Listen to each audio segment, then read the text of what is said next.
Hey guys, welcome back to the channel. This is story about what if Naruto acts like Kakashi part 1. Before I start, please do support for more amazing content and comments for part 2. Do consider to subscribe my channel and share my video to your friends and check out the description as well. Let's start the video. Kakashi Hatake sighed as he looked over the report handed to him by the Hokage. It contained the information on the 3 genin he was going to test, and most likely fail. So explain why you're giving me a genin team again considering what happened to the last 32. He asked the old man in front of him. Sarutobi chuckled. Well, I thought this time might be a bit different. After all, 2 of those genin are extremely special. You should know that. Kakashi nodded. The last Uchiha in the village Junshiriki, who also happened to be his sensei's son, though you could count the number of people who knew the latter on one hand. Kakashi sighed. I guess I do owe sensei an Obito. But if they don't understand what it means to be a shinobi, then they don't deserve to be one, no matter who they are. Alright, I guess I don't have a choice. Though Naruto might be an interesting character. Mastering Kage Bunshin in a single night is quite an accomplishment. Yes. It is impressive.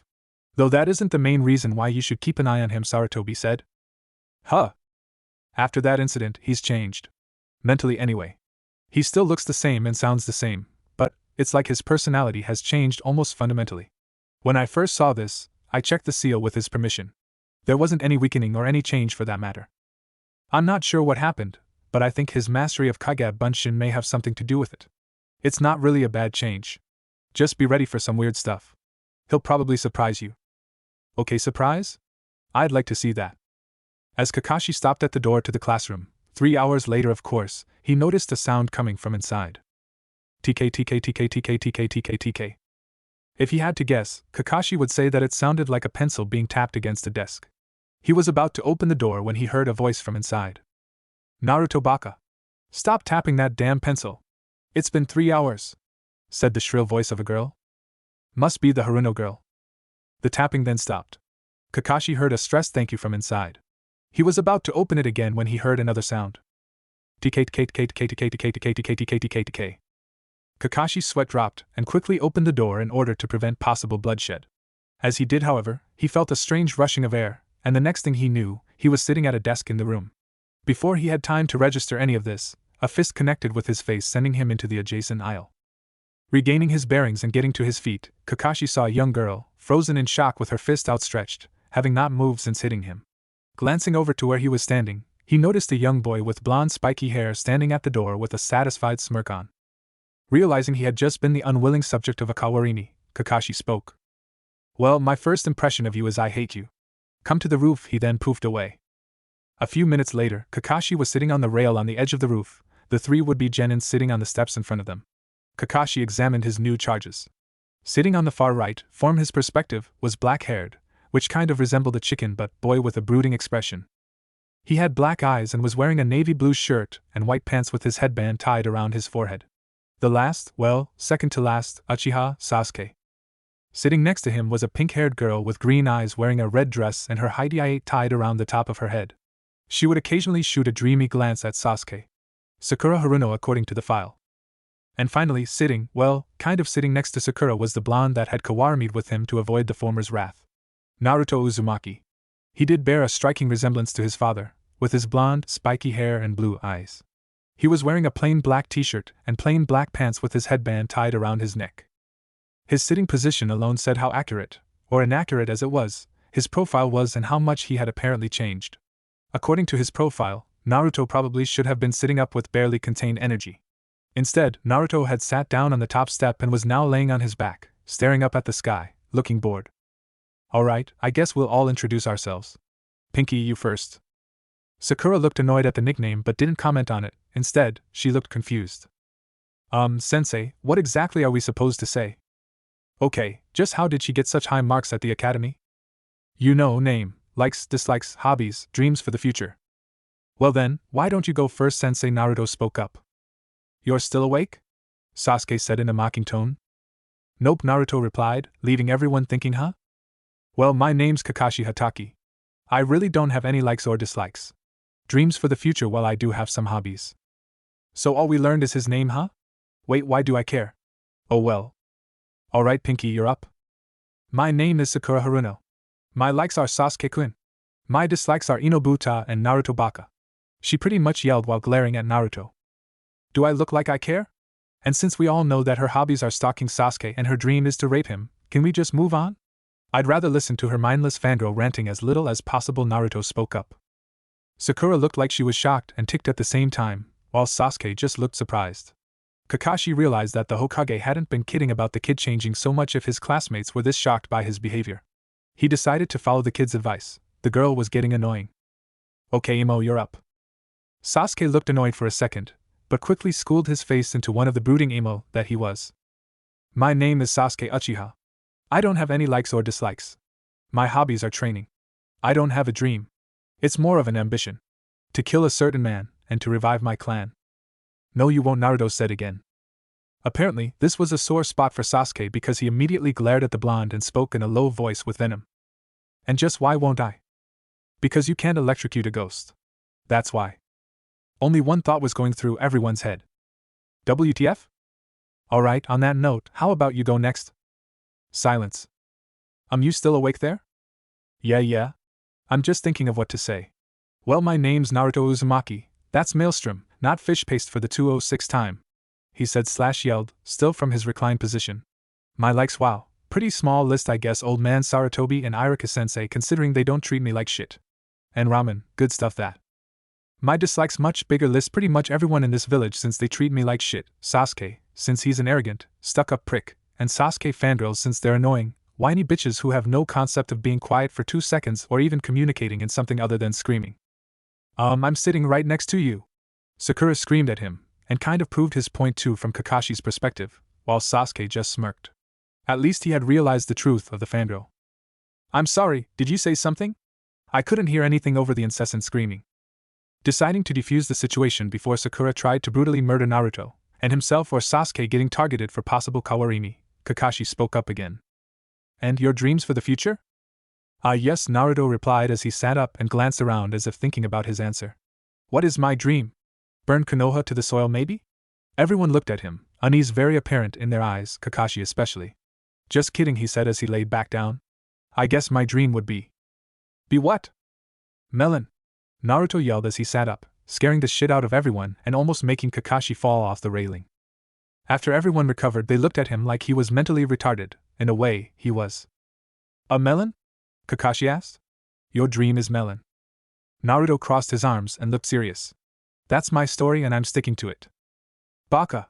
What kind of a dream is that? Sakura screamed as she got ready to punch him again. As her fist collided with Naruto's head, however, he burst into smoke, revealing Sasuke, who flew back about 10 feet with a very large bump on his head. As Sakura tried to digest what just happened, something that made Kakashi once again question her IQ level considering Naruto had done the same thing 5 minutes ago, Naruto spoke up from behind her. Well, I suppose that's one way to knock him out so you can rape him. Though I'd say tranquilizer darts would probably work much better. Sakura, apparently more concerned with Sasuke than the fact that Naruto had just made her slug him in the face, ran over to the emo as he got to his feet, glaring daggers at Naruto all the while. As Kakashi observed all this, he made a mental assessment of this team. Let's see, an emo, his fangirl, and a bipolar Juntriki. Well, I guess they have some potential. I guess we'll see during the survival test. Kakashi-sensei? Kakashi looked up to see Naruto hanging from the large awning over the roof, Sasuke and Sakura trying to pull him down, probably to pummel him. A little help? Please?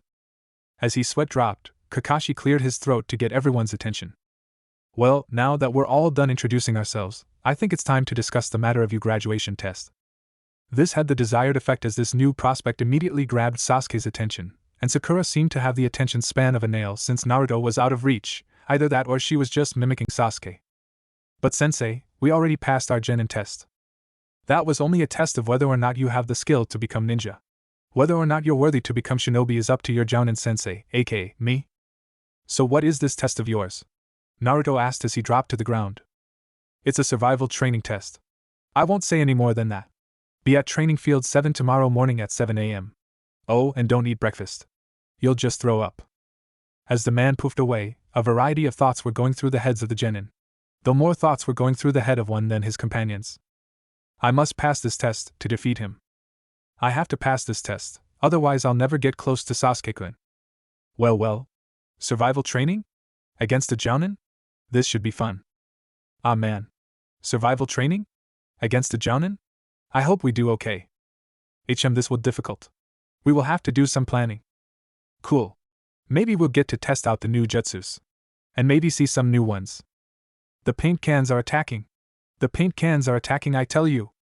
Kakashi calmly strode through Konoha. It really was a nice morning. The birds were singing. The sky was clear, and he'd get to mess with the heads of and or beat the shit out of little kids once again. Today was going to be fun. He had no idea who he was messing with. Observing the training field from a tree, he found his 3 new charges, most of whom seemed to be extremely bored. Sasuke was standing against the center post, brooding, like he ever does anything else, except train and run from his fangirls, of course. Sakura was sitting against the post to his left, staring dreamily at Sasuke, again, like she does anything else. Naruto, where was Naruto? Glancing over to the third pole, Kakashi noticed something sticking out from behind it. A pair of legs and feet lying on the ground. Sleeping, eh? Well, he's got more sense than the other two. If this keeps up, I'll probably have to just throw that file on him away. Deciding to make himself known, Kakashi jumped down from the tree he was in. Sakura, upon noticing him, immediately made her mood clear, and everyone else temporarily deaf. You're late. Removing his fingers from his ears, Kakashi started on one of his genius, to him anyway, excuse speeches. Sorry, a black cat crossed my path and I had to take the long way to be safe. As everyone looked at him like he was crazy, a voice sounded from behind the post. Are you sure that was smart? I thought you had to go back to your house, sacrifice a lamb, then kill the cat, bury it in the exact place it crossed you, then take the long way, Naruto said as he got up from behind the post, confusing everyone even more. He had apparently gotten new clothes since the day before. He now wore black combat pants with black combat boots. He also wore black and dark orange unzipped jacket over the black t-shirt from the day before. Whoa. Never got that reaction before. Well, yeah? But I was short on time and just taking the long way works, there's just no guarantee. Naruto nodded in agreement. Baka! You actually believe him? Sakura yelled at him. Nope. I just thought I'd go along with it, Naruto replied. Deciding to defuse the situation before things got violent, again, Kakashi brought a pair of bells from his ninja pouch. Alright, here's how the test is going to work, he said, getting everyone's attention. There are 2 bells here. Your mission is to take them from me. This will be full combat. You can use anything in your arsenal against me, and you'll have to come at me with the intent to kill if you want any chance. Sasuke's and Sakura's eyes widened at this, while Naruto just smirked. Intent to kill, eh? Sweet. Well, it's a good thing we made preparations. He'll regret doing that. Oh yeah? We are going to make him regret saying that. Tying the bells to his belt and pulling a pair of bentos from his pouch, Kakashi walked over to the memorial stone and placed them in front of it. At noon, those who didn't get a bell will be tied to a post, while those that did will get to eat these in front of them. If nobody gets a bell, then I'll eat them in front of you. 2 stomachs grumbled while Naruto just snickered and spoke in a sing-song voice. That's what you get for not listening to me. Or thinking, for that matter. And there's one more thing, Kakashi said. If you fail to get a bell, not only will you be tied to a post and not get to eat lunch, but you'll also be sent back to the academy. Now everyone's eyes widened, though Naruto's quickly seemed to harden into one of contemplation. But sensei, there's only 2 bells, Sakura said, unease obvious in her voice. Wow. She can count? Amazing, Naruto said, making her glare at him. Well, yeah? One of you will be going back to the academy. That's why you'll have to come at me with the intent to kill. Not 1 second after he finished speaking, Naruto drew a kunai and drew back his hand to throw it. However, he found his hand suddenly bound, and Kakashi no longer in front of him. Geez. Don't be so hasty. I never said to start, Kakashi said, one hand binding Naruto's wrist, the other on his head. Naruto simply smirked. I know. I just thought. I'd test the water, said a very familiar voice from behind Kakashi. Behind Kakashi was another Naruto, this one with a kunai to his back. Glancing behind him, Kakashi smirked under his mask. Having a clone draw me out so you could ambush? You're smarter than you let on. Well, isn't deception part of being a shinobi? The Naruto behind him said. Sasuke and Sakura were currently gaping at the display of cunning Naruto had just shown, but before they could do anything, Kakashi spoke. Alright then, start. The Naruto in front of Kakashi instantly drew a kunai with his free hand and spun around, slashing across Kakashi's chest while the other stabbed him his kunai. However, Kakashi poofed into a log. Looking to Sasuke and Sakura, the Narutos found they were already gone, hidden in the foliage. Stowing their kunai, the Narutos ran off in a seemingly random direction. Up in the trees, Blue Eyes gazed upon the situation. In another clearing, Kakashi stood, seemingly bored as he read his orange book. Suddenly, several kunai came flying out of the trees, which the Jounin dodged easily, along with a flying kick from Naruto. Catching Naruto's leg, Kakashi hurled him into a tree, dispelling the clone. You think just because you have shadow clones, you can go toe-to-toe with a Jounin? Kakashi taunted. Well, no. But I do have few advantages, the Naruto in front of him said. Like this. With that, a hail of kunai came flying out of the trees. Kakashi simply leapt upward, dodging the knives. However, as the weapons passed under him, they all were enveloped in smoke to reveal Naruto clones. The clones brought out 6 kunai each and threw them upward at the Jounin, only to impale a large log. As Kakashi landed, he sped into the group of clones, slicing through them with his own kunai. After they were all dispelled, Kakashi was left all alone in the clearing. So not only does he adapt on the fly, he also stays out of the battle so he can assess the situation. He's probably up in the trees now trying to think of a way to counterattack. He's definitely a sharp kid, but even then, if he can't figure out the purpose of this test, he's got no purpose being a shinobi. Before he could leave, however, another hail of kunai came down on the Jounin, along with more Naruto clones. Little did Kakashi know, but figure out the test was exactly what Naruto was trying to do right now. Hidden far from the area of battle on pretty much the other side of the forest that was the training area, Naruto sat against a tree, trying to think of a way to pass Kakashi's test. As he contemplated, a voice sounded in his head. Chief. It's no good. There's no way we can beat him at our current level. Any luck on figuring out how to pass? No.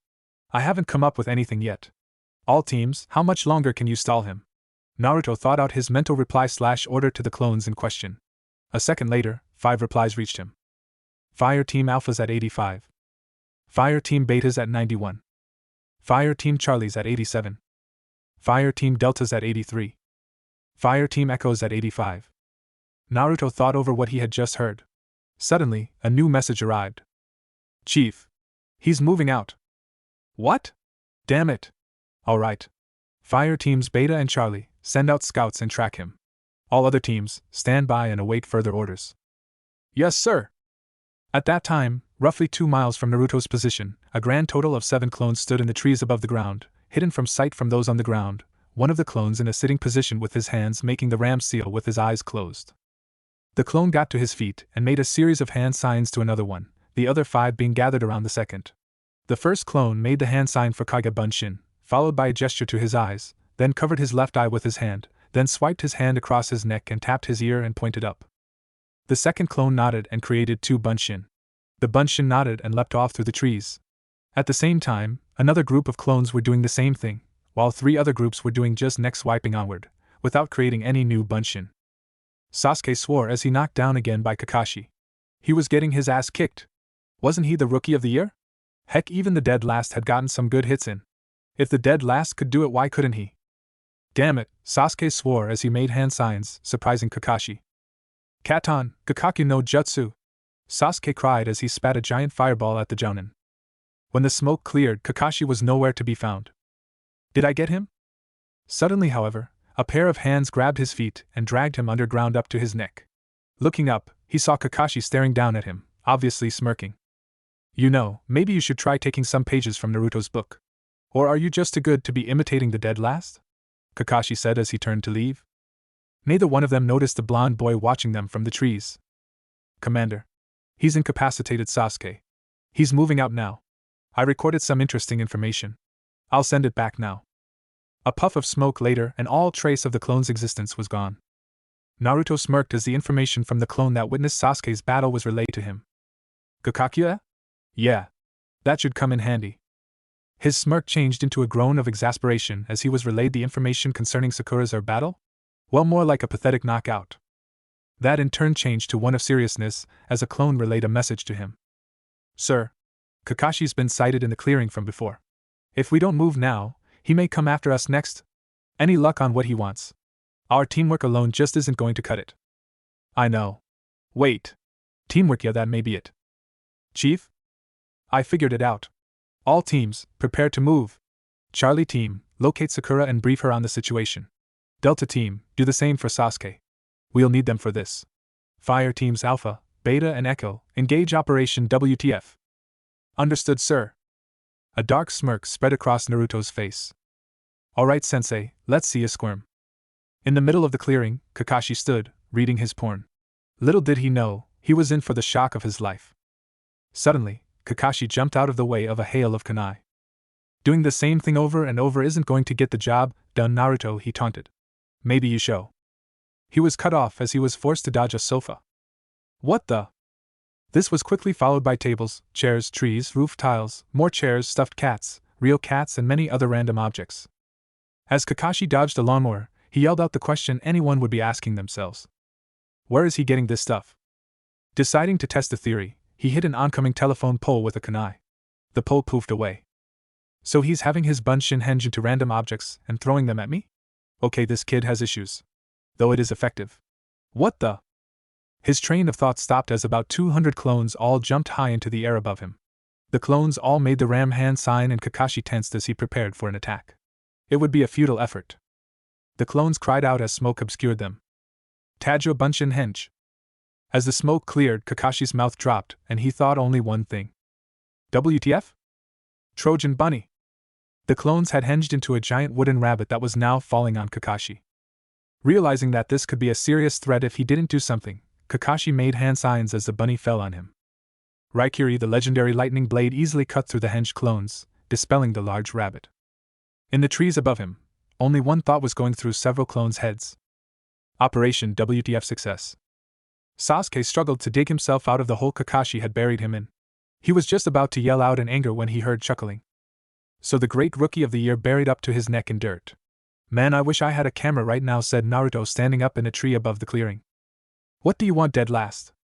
You know, if I'm the dead last and you're worse off than me, what does that make you? The undead last? Okay, bad pun. Look, do you want my help or not?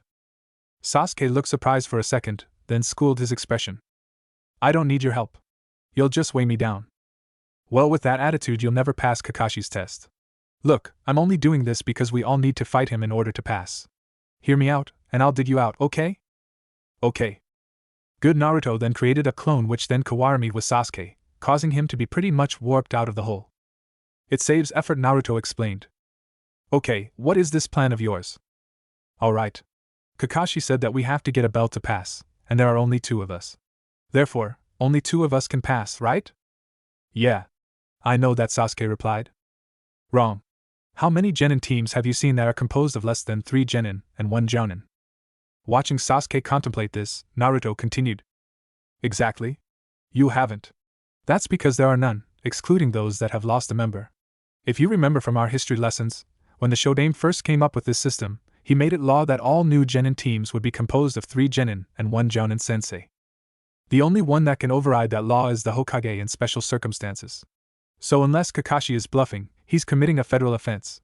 So he must be bluffing, Naruto explained.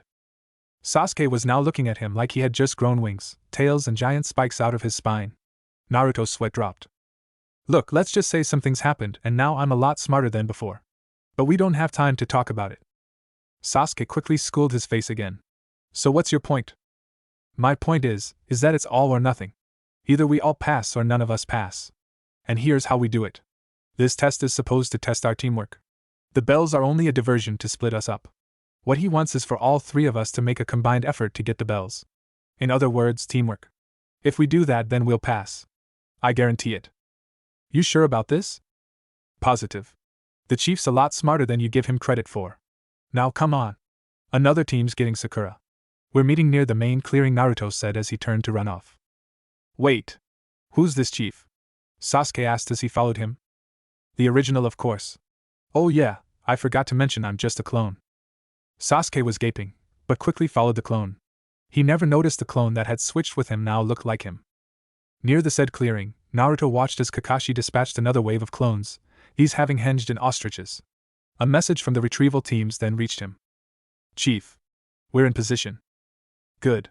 All teams, commence Operation Double Cross. Yes, sir. Kakashi was bored and extremely weirded out at this point. He had dispatched wave after wave of clones, all of them hinged into everything from giant living trees to elephants to large carts pulled by donkeys. He was also extremely confused as to what the heck Naruto was trying to accomplish. What he was doing obviously wasn't working. What is he planning? He's obviously stalling for something. But what is it? It was then that Kakashi heard something coming from the memorial stone. The sound of ripping plastic. That little sneak. Shining over to the stone, he found Naruto opening one of the bentos. Kakashi shook his head. He had expected better of someone who had appeared so sharp. Well, what have we here? Kakashi said as he jumped on the stone above Naruto. Trying to cheat and get lunch early? Well, we can't have that, can we? Kakashi grabbed Naruto and created a pair of Kage Bunshin to get Sasuke and Sakura. It was time to teach them a lesson. Kakashi looked over his 3 charges, all of them tied to the poles. I have to say, I am very disappointed in all of you. You never even got close to what this test meant, did you? Well, Kakashi-sensei, Naruto spoke up, there's one thing you're forgetting. Oh? And what exactly am I forgetting? Kakashi asked. We haven't lost yet. Huh? Kakashi asked, wondering what he meant, when a hail of kunai came at him. Realization dawning on him, the Jounin ducked under the barrage, and looked around. You didn't, his eyes wide. We did, Naruto, Sasuke, and Sakura all said in the same voice before going poof. Looking around the clearing, Kakashi saw he was surrounded by dozens of clones, all of them hinged into either Naruto, Sakura, or Sasuke. Alright. Let's go! One of the Narutos yelled. They charged.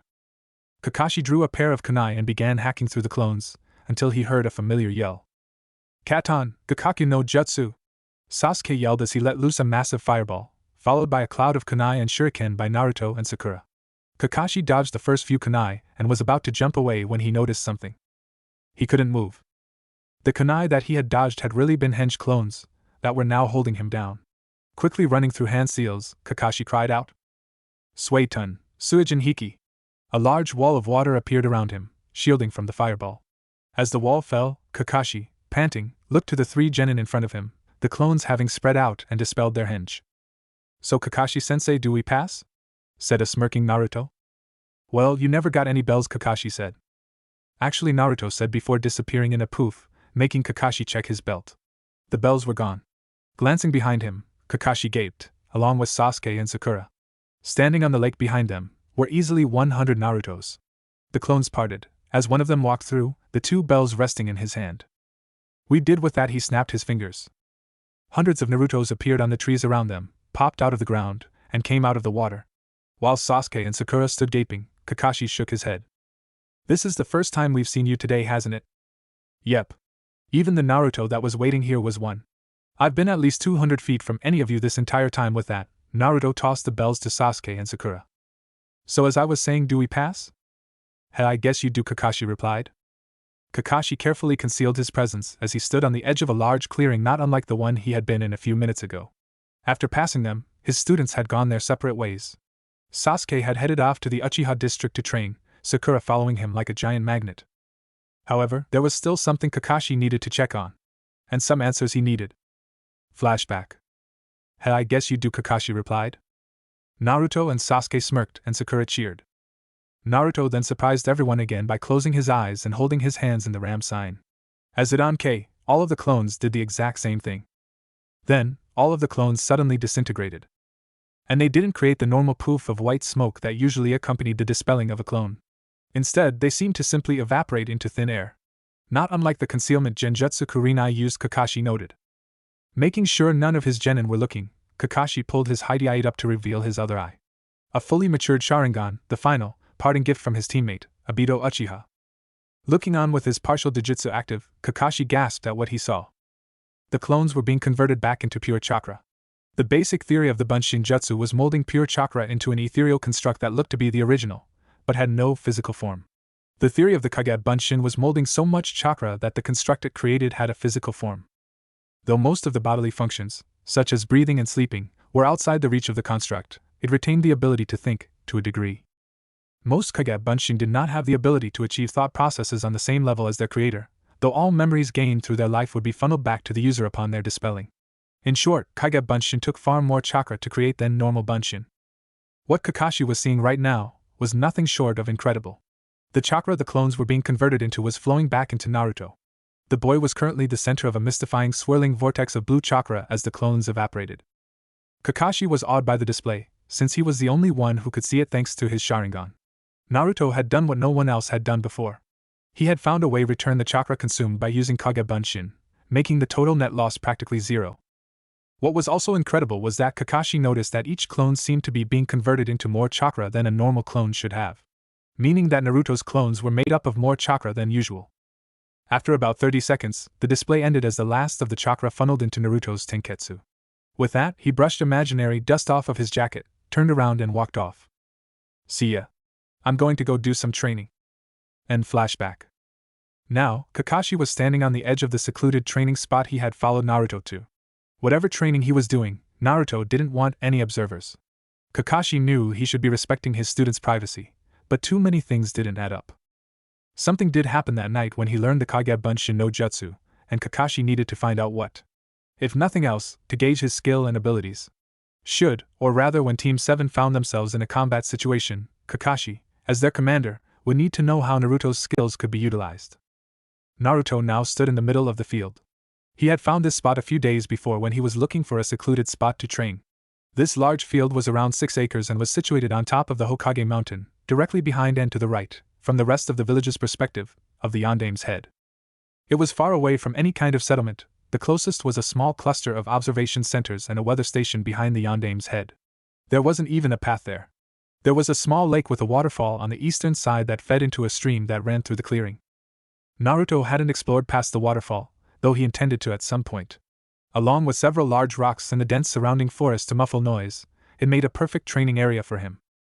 Naruto made the cross-shaped hand sign, and roughly 1,000 clones appeared, filling up a third of the clearing. All right. Naruto shouted to the clones. We're making a slight change this time. Teams Alpha and Beta, start taijutsu practice. Cubia and Delta, you've got ninjutsu. Echo and Fidchel, practice henge. Gamma and Halo, work on speed. Ines and Django, practice the chakra pulse. Now let's get to work. The clones uttered a cry of yes sir, while raising their right hand in front of their forehead in some kind of salute, and divided themselves into groups of about 200. The first group moved to the left of the field and began taijutsu sparring. The second group moved out onto the lake and stood in front of the waterfall. They started making hand seals and shooting large fireballs into it. The third group moved to the left side of the field and began henging into different things, mainly combination henges. The next group moved into the woods, while the final group spread out around the entire clearing, all doing something. Kakashi couldn't discern what. When all this was done, Naruto breathed out and spoke. Since you're obviously curious about my changes, why don't you come out and ask me yourself, Kakashi-sensei? Kakashi's eyes widened, but quickly schooled his expression as he walked out into the open. So how long did you know I was there? You should know that concealment technique is used by ANBU. Even some jounin can't see through it. Naruto smirked and pointed up into the trees. Kakashi looked to see a bit of blonde hair visible before disappearing. From the moment you started following me. Kakashi's visible eye widened. And as for it being ANBU, well, I did design the Recon clone by observing ANBU and high-level jounin. Recon clone? Kakashi said. Sigh, well, I'm guessing you're here to get an estimation of my abilities since all previous information on me has pretty much gone down the drain. Am I wrong? Naruto said. That's correct, Kakashi replied. Once again, Naruto had surprised him, this time with an incredibly innate sense of perception, as well as skill. Well, guess I'll start with Kage Bunshin, since it's the only real major skill I have, Naruto said as he leaned against one of the large rocks. Kakashi leaned against another. You're familiar with the basic theory of Kage Bunshin, correct? Naruto asked. Kakashi nodded. Good. Since Kage Bunshin are composed completely of chakra, I've found a way to alter the mix of chakra as well as the amount to change their physical capabilities, Naruto began. Before Kakashi could react, Naruto pointed to the first two groups of clones that were sparring. Kakashi noticed that even though they had struck each other multiple times, none of the clones had been dispelled. The tank clone, as I call them. I've readjusted the chakra used to create them so that they have far increased physical mass and density, making them much harder to destroy. They're even tougher than me. In exchange, they have almost no chakra control and can't use any form of jutsu. Pointing to the clones using Gakakyu, Naruto continued. Those are the casters. As their name suggests, they specialize in using ninjutsu. I altered the chakra mix so that they have far more chakra reserves than normal, as well as having very good control over it. In exchange, they are very easy to destroy, but like the tanks, they have their uses. What about those Recon clones you talked about? Ah, yes. Those were pretty hard to make.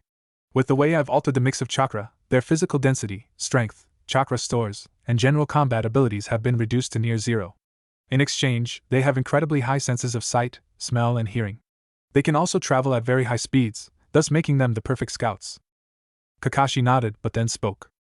You can probably tell me about this later, But what I really wanted to talk to you about was what happened last week. When you became a shinobi. Ah, Naruto answered. The old man didn't tell you about it. Kakashi shook his head. No. He said it would be better to ask you. He said that you would be able to explain better than he could. All right then, Naruto said as he looked up to the sky, the memories of that fateful night coming back to him. The day that had changed his whole life forever. Flashback. 6 days earlier. Konoha Ninja Academy. 1025 hours. Naruto sat at his desk, practically overflowing with anticipation. He was definitely going to pass this year. He knew it. He had been pouring almost all of his free time into practicing the Bunshin Jutsu. And he knew he had it to where he could pass. With all the time and effort he had put into those 3 jutsus, there was no way he could fail. They had started the testing about 30 minutes ago, and about half of the class had already gone. Naruto was always one of the last to go, for some reason. Shikamaru Nara, Mizuki called. Said boy groaned as he got up and walked down towards the front, muttering something like troublesome.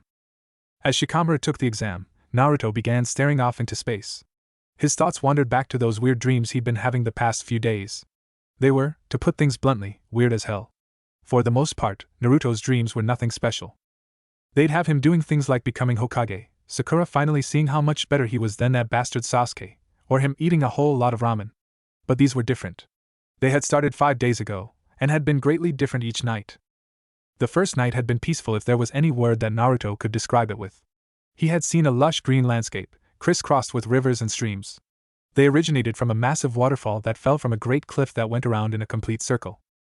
The streams flowed to the center of this great pit, and dropped again into a large lake, itself a perfect circle as well. In the center of this lake was a small island, a simple mound of sand sticking out of the water. Kneeling on this island, his head held low and his eyes closed, was a boy the same age as him, with long blue hair that fell down his back and in front of his eyes in 2 strands. He was wearing a navy blue shirt along with a white hakama and simple sandals. From his shoulders fell a white haori. Something was strapped to his right hip, but Naruto didn't get a good look at it. The boy then raised his head, opening his ocean blue eyes filled with kindness and caring, and gazed up at the sky, a smile on his face. Naruto had gasped at what he saw then. The boy's cheeks were crossed with 3 lines each, just like Naruto. Please tell me, where are you? The boy spoke, as if asking the heavens themselves. With that, the dream had ended. The second night had been downright scary in Naruto's opinion. He stood in what he could only describe as a hellish wasteland. Trees lay burning, the ground was singed. The ruins of some once great city lay around him. The remains of buildings stood burning. The sky was pitch black from an incredible amount of smoke. All around him, fire seemed to burn. Even on the ground itself, some flames burned. Then, he saw more. Bodies. Dead ones. Hundreds were strewn around him. All in great piles that were themselves on fire. A great laughter caught Naruto's attention, and he turned to its source. What he saw would normally have made him cringe. The largest pile of bodies, hundreds of them, in what seemed to have once been the city's main square. Behind it was a massive castle that was also in flames. Scattered around the pile were dozens of flaming crosses. All had a corpse nailed to them. Then Naruto noticed something about the castle. Atop its ramparts were more flaming crosses, a corpse nailed to each and every one. Great poles rising from the ramparts, from which great banners might once have flown, were now decorated with yet more corpses, impaled from groin to head. Atop the highest spire of the castle stood the origin of the laughter. A boy no older than Naruto stood atop a great cross at the top of the spire, to which a final body was nailed, this one of a man in expensive clothing. The city's ruler probably. Upon closer inspection, however, Naruto realized that the man was not nailed to the cross. The cross, made of thin metal rods, had been impaled through the man. The vertical rod through his torso, the horizontal one through his arms. The boy atop the cross cackled madly. He had fiery red hair that spiked in many directions, but mostly towards the back and onto his neck. His eyes were a bright crimson and gazed out upon the destruction with sadistic glee. He was garbed in black, demonic armor that had the appearance of scales or some kind of dragon or demon hide, complete with claws on the hands. On each shoulder was a large spike from which 3 smaller spikes emerged. Falling from the top of the spine were 3 chain-like tassels that resembled tails of some kind. In his right hand, he held a massive demonic scythe. The large weapon had a tapered point on the bottom, from which a vine-like pattern crept up the metal shaft. At the top, there were large metal spikes, each one about a foot long. The blade itself seemed to be as tall as the user's forearm, and at least twice as long. Then Naruto noticed a final detail. On the boy's cheeks were the same whisker-like marks that he had. "Where are you, whelp? Where are you?" the figure cackled, a mad grin on his face. That was when Naruto had woken up. The next dream had been interesting, if a little weird. He had stood in a massive cave. Actually, massive didn't do it justice. This cave was huge. Naruto was pretty sure most if not all of Konoha could have fit inside it. And it was probably a few miles in height too. The cave had obviously been made by humans. The walls, floor and ceiling were all made of white marble. The whole room was illuminated by strange stones that gave off a bluish-green glow. Some rested on pedestals that stood in niches in the walls, while other, larger ones hung from the ceiling or stood on large pedestals rising from the floor. About halfway up the wall was a walkway that ringed the entire room. Large staircases descended from this walkway to a lower level about 20 feet below it. This level was a large floor and held several of the crystals that illuminated the room. From this one, more staircases descended to yet another lower level. This cycle continued, a few dozen times or more until it reached the level Naruto was on. On some of the walls on these descending levels, Naruto could see wrought iron doors that seemed to lead to long hallways made of the same marble. Each level, along with the whole room, was perfectly square. From Naruto's position, more levels descended further, until finally reaching the bottom. On the lowest level, a massive spire rose upwards. The spire was huge, reaching easily to roughly halfway up into the chasm, which would be a mile at the least. The spire covered almost the entire bottom floor, probably an acre or two. The spire was made of the same white marble as everything else, with large, column-like pieces coming from its corners and sides, 8 total. It was vaguely pyramid-like in shape, its sides slanting inward at occasional intervals. In some places, starting at roughly a third of the way up, part of the center column would be missing. In these spaces were massive crystals like the other ones that lit the room, only these were completely white and about 50 times bigger than any of the others. At the very top was the biggest crystal of them all. It had to be at least the size of the Hokage Tower, and it was shaped like a massive blooming flower. The crystal was a bluish white, and semi-transparent with 4 conical pieces, each roughly the size of a person, rising from around the center and curving back to make a semi-shielded space in the exact center of the crystal. Then Naruto saw it. Like both of his previous dreams, there was a boy his age here. The boy sat in the exact center of the crystal, his legs crossed, and his eyes closed. Like both of his previous dreams, even though he was far away from the boy, he could clearly make out his features. He had messy brown hair that fell down onto his neck from the sides and back, and had whisker-like scars just like Naruto. He wore what seemed to be leather armor. His arms were covered with a multitude of black leather belts, with open brass vambracers on his wrists. A leather cuirass covered his torso, while curved brass plates rested on his shoulders. On his lower back hung a brass circular piece with a pair of rods coming from its sides. From this circular piece fell a long tassel-like cloth. His legs were covered similarly to his arms, with the same colored brass boots. On his back, with no visible form of attachment, rested a massive zanbatsu. Suddenly the boy opened his eyes, a shade of brown identical to his hair and filled with a calm seriousness and wisdom, and spoke in a low voice. "So where are you? Can you see me? Where do you gaze from?" With that, he woke up. Naruto was broken from his thoughts by the high-pitched, fangirlish squealing by most of the girls in the class. Sasuke had passed apparently. Naruto's eyes unconsciously traveled to the girl sitting next to Sasuke. Sakura Haruno. What in the world do I see in her anyway? She's loud, annoying, she hates me, and she's not even very attractive. Wait, where did that come from? Sakura's great. Why would I be thinking she was like that? If you ignore the annoying, whiny, fangirl bitchiness. Yo, wait, what? Naruto decided to go back to reminiscing about his dreams and stop thinking about the object of his affection like that. Even though it's true. God damn it. The dream he had the night before last had been a bit more interesting, and more peaceful. He had stood on a tall mountain, among so many others. They were massive, jutting upward through the clouds as if trying to pierce the heavens themselves. Deep valleys ran between them, and Naruto could just make out great stone bridges between the mountains connecting tunnels within them. The mountains were shades of dark gray and pure white, covered mostly in pristine white snow. The wind whipped around him, at such a speed that Naruto wondered why he hadn't been blown off, or even moved the slightest for that matter. He couldn't see much beyond the mountains, what could exist beyond the range, but it seemed to be rolling plains beyond them. And in the center of these great peaks was the greatest of them all. This central mountain towered above the rest, at least twice as tall as any of the others. It was completely covered in pure white snow, and Naruto could only imagine how fast the wind blew up there.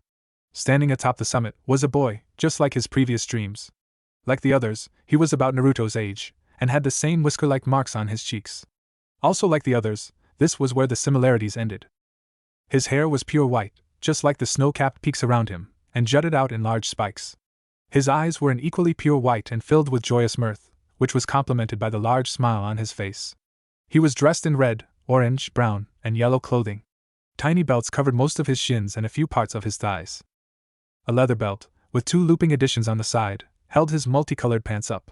A high collar hid the lower half of his face, with the majority of his chest concealed by a thick leather belt, while his arms were covered by a pair of long, elbow-length gloves.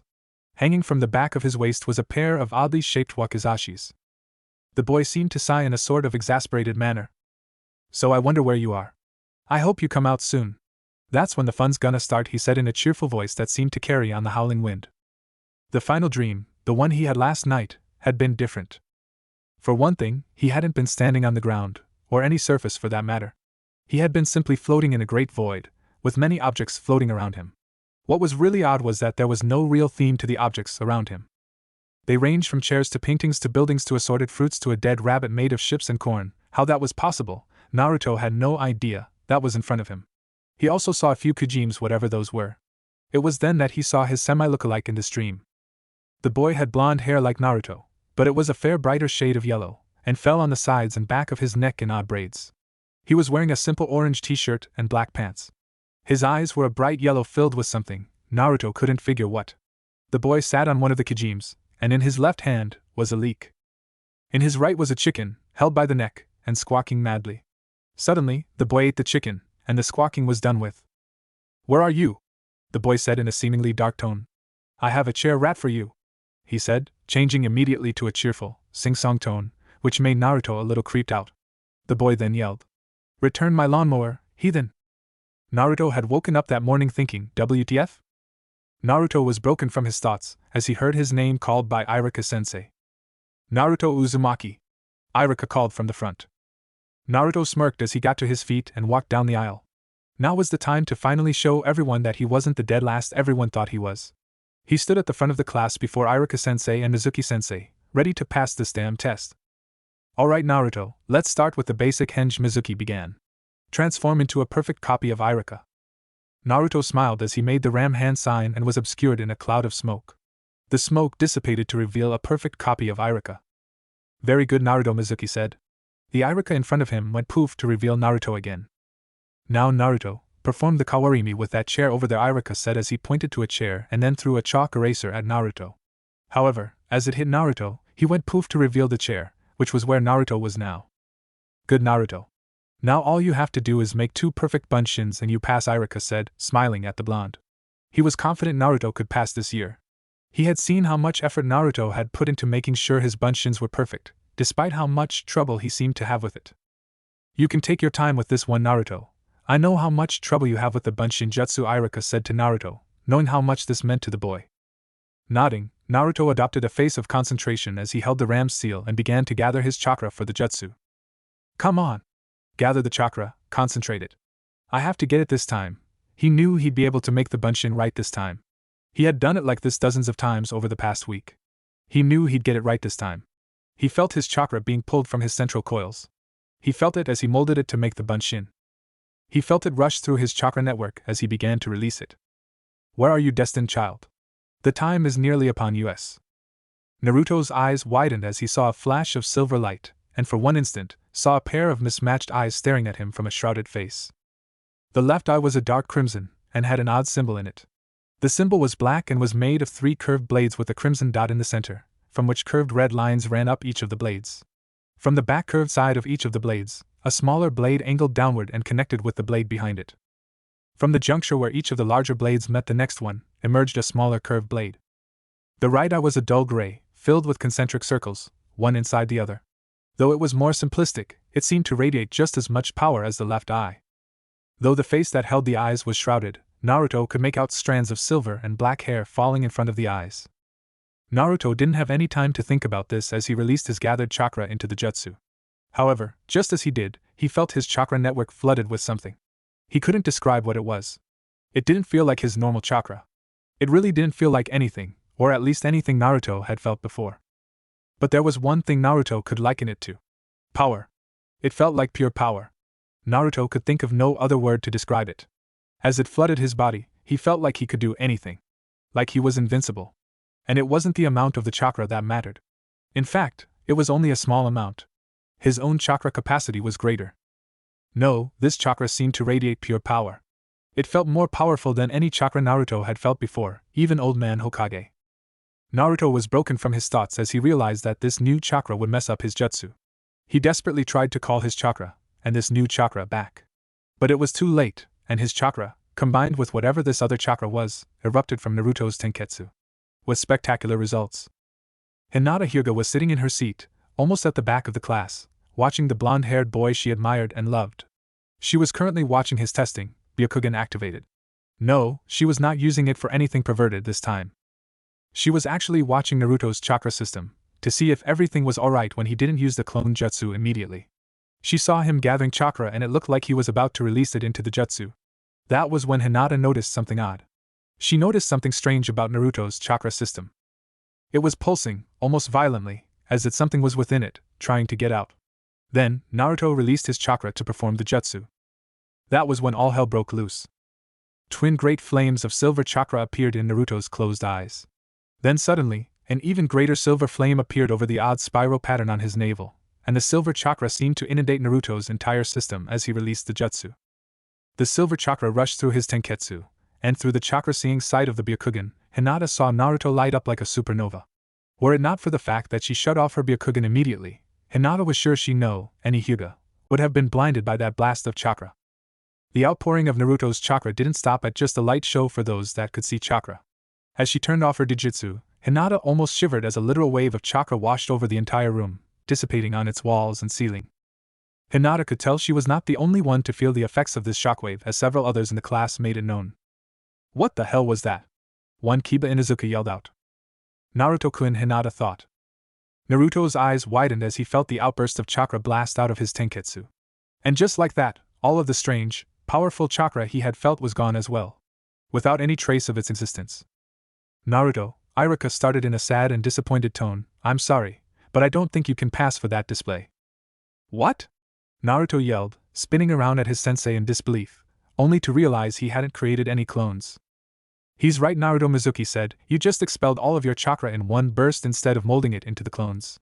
That's hardly passable. But it wasn't. Naruto was about to, in a rare display of debating skill, explain that it had been a mere fluke with that weird chakra in his system, and he should be allowed a retake. But he was stopped as another rare flash of inspiration hit him. I shouldn't say anything. That would just raise questions. And perhaps it might prompt Mizuki to try something. That just might make things interesting. Naruto wasn't sure why he thought all those things, but he decided to go with it. It made sense for some odd reason. Never mind, Naruto said, responding to his outburst only a second before. You're right, I should have practiced more. Shaking his head, Iruka spoke again. Well, Naruto, I'm sorry, but you fail. Better luck next year, I guess. Naruto hung his head low as he walked back to his seat, ignoring the jeers and taunts made at him by his classmates over his failure. He never noticed the Hyuga girl silently crying in the back. Naruto sat on the railing outside of his apartment, his head hung low. He had been in this state ever since he failed the test. He had even turned down Iruka-sensei's offer for some free ramen at Ichiraku's. He had spent the rest of the day just wandering Konoha, ignoring the angry glares and avoidance he usually got. And now he just sat on the railing outside his apartment as the sun set, not sure of what to do anymore. He had failed the academy test for the third time. Maybe he should just quit trying to be a shinobi altogether. It all seemed so hopeless. Hey Naruto! Naruto's head turned to the left as he saw his visitor landing on the railing next to him. Mizuki-sensei, Naruto said, not really caring at the moment. Listen, Naruto, Mizuki began, I think Iruka and I were a little hard on you today. I think you might have been able to pass. Doesn't matter anymore, Naruto drawled. I still failed. Not necessarily, I think, Mizuki said. There may still be a way you can pass. This had an immediate effect on Naruto, as he almost fell off the railing as he spun around to look at the Chunin. What? You really mean it? Yep. Now here's what you have to do. In his training clearing, Naruto was sitting on one of the taller boulders as he gave his narrative, Kakashi leaning next to a large boulder next to his. That, Naruto said as he turning to Kakashi, a smirk on his face, was when things got interesting. Stealing the forbidden scroll had been easier than Naruto had expected. In fact, it had seemed too easy. Normally, Naruto would have been laughing at how easy it had been. However, this time it was different. He was thinking over what he had done. How long did he have to go over the scroll? How long would it take Sarutobi to wake up? How long until he realized the scroll was missing? How long until A and B was scrambled? This was something that had Naruto confused greatly. Normally, he just acted impulsively, with no thought as to the consequences. But now he was even wondering if he was doing the right thing. Why would stealing the Forbidden Scroll be a way to pass the Genin test? And what kind of teacher would expect an academy student to learn a jutsu from a scroll that was supposedly filled with high-level dangerous techniques? Wait, why am I thinking this?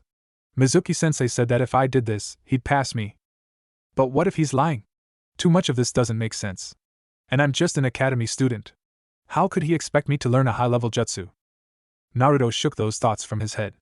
If this kept up, he might go insane. But even still, part of him had been reluctant to steal the Forbidden Scroll.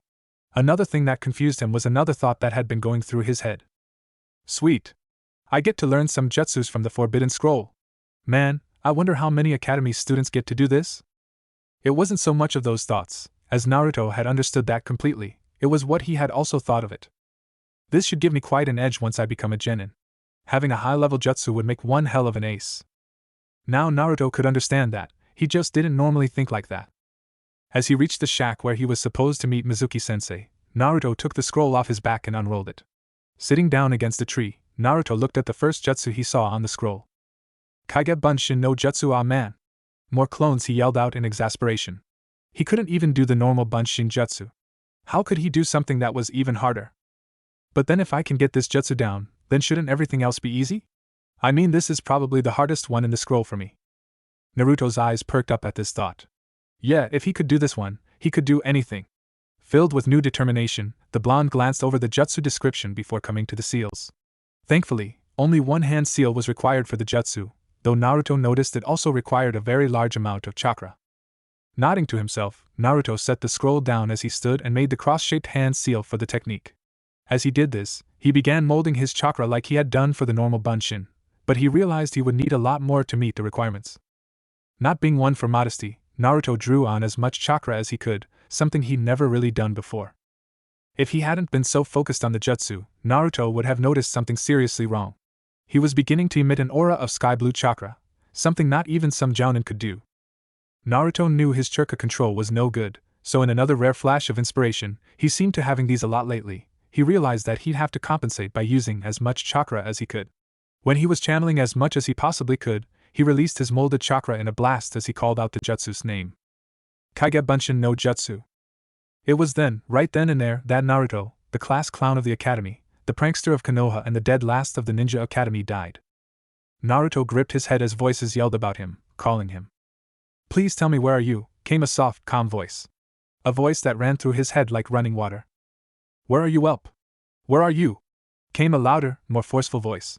A voice that seemed to burn Naruto's very ears, yet it was not painful. So where are you? Can you see me? Where do you gaze from? Came a monotonous, even voice. A voice that held incredible strength, and shook Naruto's head like an earthquake. So I wonder where you are. I hope you come out soon.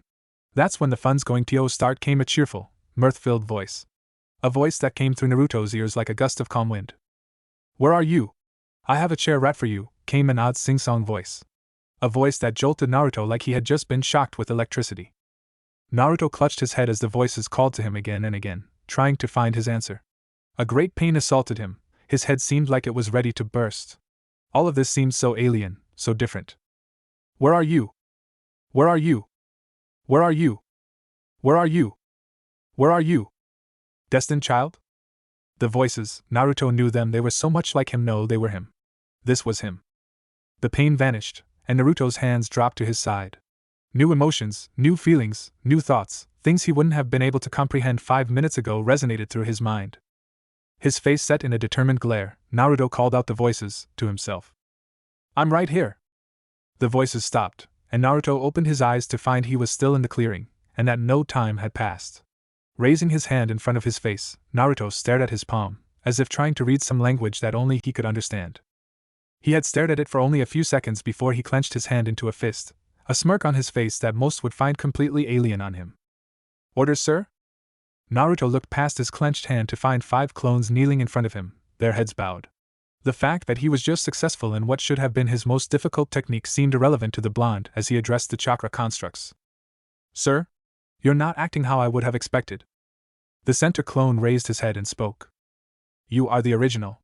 It should only be natural that we follow your orders. And what better organizational structure is there than a military order? True enough, the original spoke. That did make sense, and these were his clones. It should only be natural that they think the same way as him. Alright, one of you, take up position in the trees and watch for anyone coming. The rest of you, help me look over this scroll. He wanted someone watching for anyone coming. Before he was unsure of Mizuki's intent, but now he had an idea.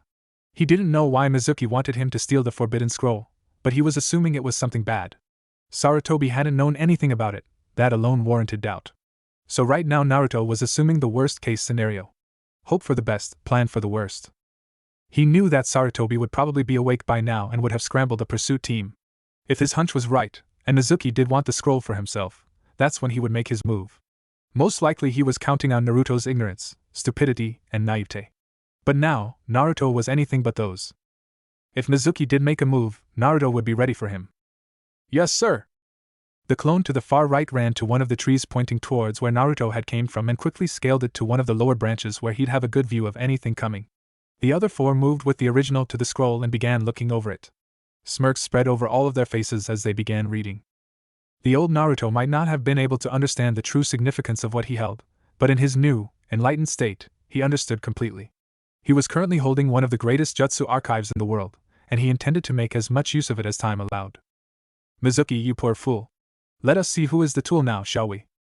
It was about 15 minutes later that the four clones, and the original heard their counterpart yell. Hey guys, I think WHA. The five blondes looked to the tree only to see the sixth fall to the ground. As the clone hit the ground, he disappeared in a poof of smoke, signifying that he had been dispelled. Hey, I think whoa. Did the rest of you feel that? Naruto said to his clones, eyes widened in realization. The clones nodded, their faces in similar states of shock. The minute the clone that fell had been dispelled, they had all been implanted with a range of knowledge. The clone's knowledge. The implications of this already dawning of all of them, Naruto turned to one of the other clones. The clone nodded, understanding of what the original wanted already in its mind, and forced itself to dispel. The remaining Narutos flinched slightly as new knowledge of what the forbidden scroll contained flooded into their minds. So whatever one of us learns during our lifetime, one of the clones began. The rest of us learn when we get dispelled, another finished. The original's lips curled into a wicked smirk as realization dawned on them, as well as the uses of this. The potential of Kage Bunshin had just gone up 100-fold.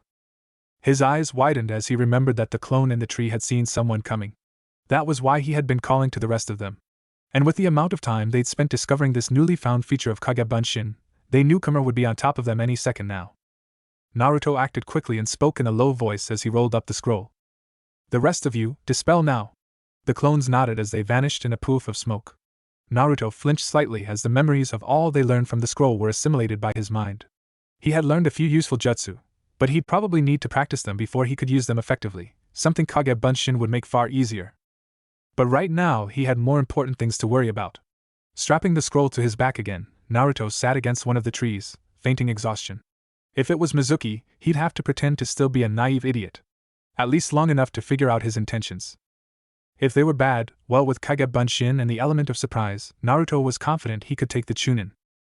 Needless to say, Naruto was a bit surprised when Iraka Yumino leaped out of the trees and landed in front of him, with a look that said, "What the hell do you think you're doing?" Oh well, he'd put up the act anyway and see where things went from there. At the very least, he could now confirm Mizuki's intentions to a degree. "Heh, so you found me, Iraka-sensei," Naruto said, scratching the back of his head and adopting the grin most people knew him for. In retrospect, Naruto didn't really like that grin anymore, but he did have an act to keep up. Apparently, Iraka wasn't in his normal, joking mood. "Naruto, what the hell do you think you're doing stealing the forbidden scroll? Have you lost your mind?" This only reinforced Naruto's suspicions of Mizuki, so he decided to push a bit further. "Well, Mizuki-sensei told me that if I could get the forbidden scroll and learn a jutsu from it, then I could pass," Naruto said, mimicking his old loud and obnoxious voice well, even though he was now beginning to hate his old self. "Mizuki? But why would he?" Iraka now seemed extremely confused with the situation. Naruto, on the other hand, almost couldn't contain the dark smirk threatening to grace his lips. That was all the confirmation he needed. Iraka's stumbling over his words was cut off as they both heard the sound of a group of shuriken coming at them. Now, Naruto had heard this too, and was fully capable of leaping out of the way. However, this was with his new mindset, and the fact he was entirely expecting this. As far as Iraka knew, however, Naruto was still a kind-hearted, if naive, boy who would hardly know what to do. So he did the only thing he could think to do to save Naruto. Naruto! Watch out! Naruto was already beginning to leap out of the weapon's path when Iruka violently pushed him. Wondering what the hell was wrong with his teacher, Naruto looked back, only to find the man pinned to the old shack by 6 shuriken. Some were pinning him and others merely sticking into his chest and arms. A slight rustle caught Naruto's attention, and he whipped his head around to find Mizuki crouched on a tree on the other end of the clearing. Mizuki smirked, the supersized shuriken clanging lightly as he let out a low, short chuckle. Though either of the Chunin could see it, Naruto was growling venomously.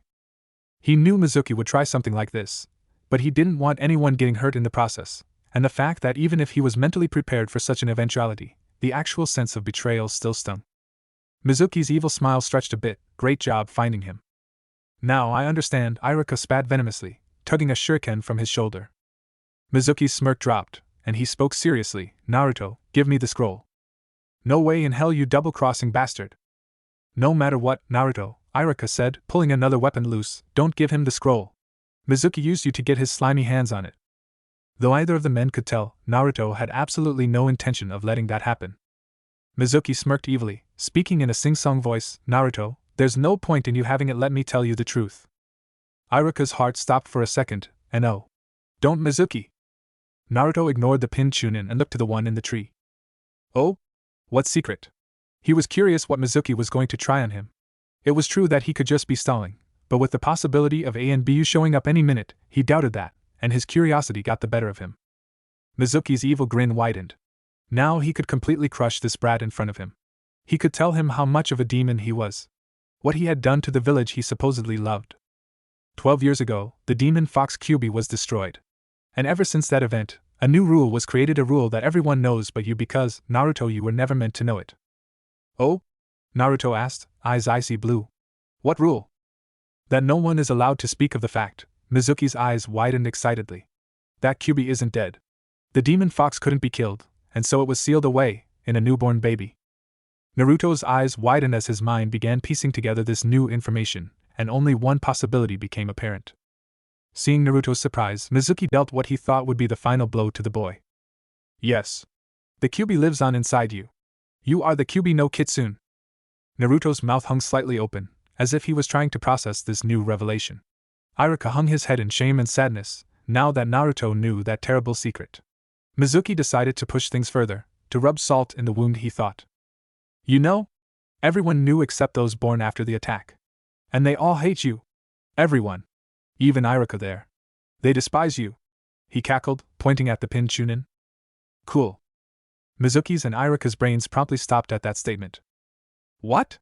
Was all Mizuki could stammer, while staring at the blonde who was now wearing a small smile of pride. The most powerful demon in the world? Inside me? That's pretty cool, and that explains how I heal so fast. Sure, it's made everyone hate me, but I don't really give a shit about them anymore. And I'll take uber demon powers over the respect of the masses any day of the week. Mizuki was now desperately trying to put things together. He had thought this whole encounter out completely. The demon brat was supposed to take the truth with shock and terror. Not this. Oh. I get it. You thought this out so much in your head that you can't comprehend the fact that I'm not curling up in a little ball and weeping like a little emo right now, am I right? Naruto said, adopting an innocent and knowing smile. From his spot on the shack, Iruka was now beginning to wonder if this was the real Naruto in front of him. He wasn't acting like he normally did at all. Mizuki had now regained some of his mental processes and put together what he thought was the perfect explanation.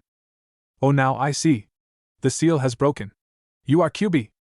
Naruto's expression went from knowing to confused. Wait a minute. Weren't you calling me Kyuubi when you thought I was still a naive idiot? And now because I'm not, you think that Kyuubi has taken over, but didn't you think I was Kyuubi before? Yeah? What's your point, demon? Naruto's expression was quickly turning into one of shock and confusion. And the entire village thinks the same way? Yeah. Mizuki yelled, not sure what the demon was trying. Naruto's mouth now hung open in a look of shock, confusion, and a little disgust. Oh my god! I live in a village of mental retards. Ha! So you are the demon. You're plotting our demise right now. But now I'll end Reign of Terror, and get that scroll. No one will be able to stop me. Naruto's face shifted into one of aloof interest. Oh? And how are you going to do that? Aren't I the all-powerful demon Lord Kyuubi? And aren't you some lowly Chunin? How could you hope to defeat me if what you say is true? This stopped Mizuki's mad laugh, causing him to stutter for a second, before settling on one of his twisted lines of logic. Your tricks won't work on me, demon. You can't fool me, he yelled as he pulled one of the Fuma shurikens from his back and hurled it at Naruto. However, Naruto saw this coming and easily sidestepped it while making a now familiar seal. No, you seem to be fooling yourself enough, he spoke as 4 clones poofed into appearance. Iruka was gasping at this. Naruto had not only just done a technique that he had almost never been able to do before, he had done a far more advanced variation of it. Mizuki, though, was laughing madly. You think that'll make a difference? It doesn't matter if there's 1 or 5 of you. You're not even a genin. Well, did you know that 85% of all surprise attacks come from behind? Naruto said, his face turning into a dark, knowing smirk. Mizuki processed this information just in time to feel the rushing of air behind him. He leapt into the air to dodge a pair of flying kicks from 2 clones. What? Mizuki yelled in alarm. The demon wasn't supposed to be this smart. He was unable to think any further as he noticed the 2 clones in the tree as well as the 4 others and the original had thrown a hail of kunai at him. For each, it seemed, each group of 4 from a different angle. Luckily for him, the demon wasn't as good at throwing kunai as other things. Quickly twisting his body, Mizuki was able to dodge most of the barrage, only taking small scratches and cuts. You'll have to do better than that, demon. How's this then? Naruto retorted. Mizuki's eyes widened as each and every one of the kunais was enveloped in smoke to reveal more Narutos, each holding a quartet of shuriken, or kunai. The clones smirked as they let loose their barrage of steel. Back on the ground, Iruka was filled with shock and awe. Naruto shouldn't have been able to come up with a strategy this complex. This was a maneuver worthy of Shikamaru. Mizuki desperately tried to dodge the assault, but there were just too many, and they seemed to be better aimed this time. Iruka turned his head away as Mizuki was turned into a veritable pincushion. Naruto, on the other hand, looked on with a look of indifference. His raised an eyebrow in mild surprise as he saw Mizuki's broken and bloodied body poof into a log. Iruka was far more shocked and surprised, and he began glancing around, trying to find out where Mizuki was.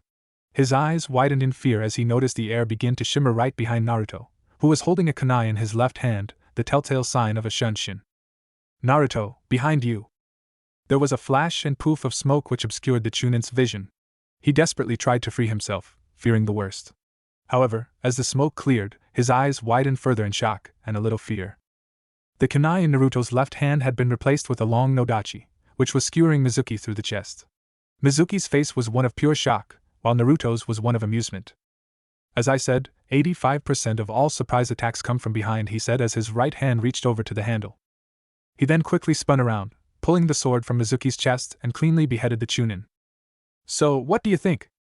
Yes, I killed Mizuki off again like an NK, but I think I had Naruto do it in a far more badass way. That, and who likes that guy anyway? If you're confused with how Naruto got the nodachi he killed Mizuki with, no, it's not some mysterious power he randomly manifested. The kunai in his hand was just a henged Kage Bunshin. When Naruto felt Mizuki shunshin behind him, he had the clone change into a sword, which instantly impaled Mizuki. And this pretty much explains just what kind of shinobi Naruto is going to be in this FIC. He is going to be powerful but not uber powerful. Most of his battles are going to be against people more powerful, sometimes far more, than himself, Zabuza, Kakashi, Orochimaru, so he's mainly going to rely on strategy and cunning. Also, No Kyuubi's supercharging Naruto for no apparent reason yet. Not for a while at least. Kyuubi's power will play a role, but most of Naruto's abilities and powers will be of his own creation, using Kyuubi as a sort of power source for it all. That doesn't mean Naruto won't be using the normal demon form or conversing with Kyuubi. That will happen pretty soon. Oh, and this is going to be a Naruhina FIC if you haven't figured that out yet. As for Naruto's drastic personality change, well, that won't be fully explained for a while, major plot element. At this point, even outside the flashback, Naruto doesn't fully know how it happened, but it's a positive change, so he's not complaining. And he's not one to look a gift horse in the mouth. After that, I told the old man the same story when he and the ANBU found us a few minutes later. You know the rest, Naruto said as he finished his narrative, still sitting atop the boulder. Kakashi let out a low whistle. That was quite the story. But it had also raised a few questions of its own. So what exactly were those voices then? Naruto adopted a thoughtful expression as he looked up at the sun, which was beginning to fall towards the horizon. To put it bluntly, there are other personas within me. Huh! Was all Kakashi could reply to that. Well, how should I put this? You know what it's like when someone's bipolar, right? When someone has 2 different personalities? Yeah. Well, I suppose you could call me hexapolar. What does that mean, you have like 5 other personalities? Kakashi asked. So the kid was not only creating new shinobi techniques, he was making his own mental disorders. Pretty much. Don't worry, unlike other people with multiple personalities, I actually have control over these other personalities usually. And they're not really other personalities, they're more like the embodiments of my base emotions. Okay, what are they then? Kakashi wasn't exactly following Naruto on this, but he decided he'd just take his student's word for it. After all, Naruto seemed to be sane enough, as much as one could be in the shinobi world anyway. Well, there are 6 that I know of so far, holding up one finger for emphasis, Naruto continued. The first one, Antheros, embodies all of my rage, anger, bloodlust, stuff like that. He's basically a sociopathic pyromaniac who spends his time plotting world domination and telling me to go kill and or blow up random stuff and or people. So he's... Yeah, he's where the burn Konoha to the soil thing came from, Naruto continued in a bored tone like it was nothing unordinary, and to him it probably wasn't. The second one I've dubbed Varsi. He makes up kindness, compassion, love, yada yada yada. But he also embodies sadness and indecision, so as you can imagine I've had him suppressed for a while. Kakashi nodded. From what he had heard, Naruto's life was pretty hard before this. So it shouldn't be much of a surprise that he would have suppressed any feelings of fear or sadness. Next one I've got is Zex. He's pretty much the tactician of our little group. He's calm, cool, level-headed. Stuff like that. Always wanting to think things out before acting. But he also represents any feelings of rest, being laid back, mellow, you know. Basically, he's a lazy bastard with an IQ of about 250. He's one of those I listen to more than others. Kakashi chuckled a little at that.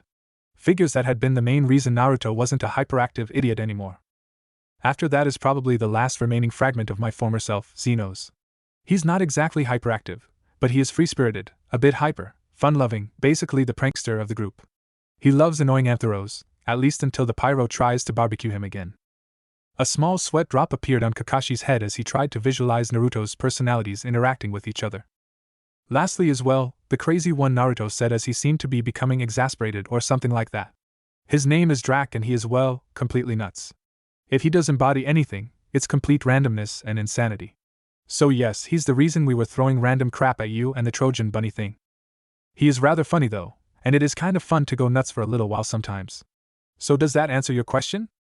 Pretty much, Kakashi said, nodding. But do you have any idea what exactly happened that night to cause this? After all, Naruto still hadn't mentioned that particular detail. I don't know, Naruto said, shrugging. I've certainly come up with a few ideas, but nothing really concrete. But I'm not one to look a gift horse in the mouth, so I've just decided to go with it. Make the best out of what life throws at you, you know? Kakashi could only nod in agreement. Kakashi was now staring up at his new student, as if trying to read something in him. Never before had he had a student like this. Hell, he'd never met a shinobi that even came close to resembling the blonde. But that was probably a good thing. Over the past few hours, Kakashi had gotten exactly what he had come here for. An evaluation of his student's skill level, and more importantly, how his mind worked. And from what the blonde had told him, Kakashi in all honesty liked what he saw. He could see that not only did Naruto have nigh limitless potential as a shinobi, but he also had the mindset to go with it.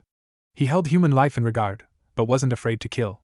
He had his morals, but could quickly bury them for the good of the mission. In the end, Naruto had the mindset that most shinobi don't get until they hit Jounin. All in all, Naruto would fit into the shinobi world perfectly. Well, thanks for your time, Kakashi said as he stepped away from the rock he had been leaning against. But I need to get going.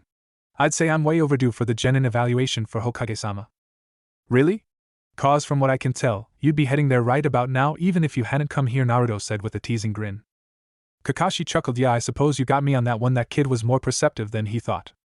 Anyway, since you left before I could tell you, we're meeting at Training Ground 7 tomorrow at 8 a.m. Does that include the 3-hour delay you're going to give us? I'm hurt, Kakashi said with an faux sad tone.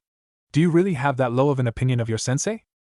Naruto gazed upward in a thoughtful expression as if he were pondering that question before reverting back to his grin. Yeah. Pretty much. Kakashi chuckled again. He was going to enjoy working with this kid. Well then, I'd say you're smart enough to figure that out for yourself, he replied as he turned around and began to walk out of the clearing. Naruto himself jumped down from the boulder and started walking towards the waterfall to join his clones.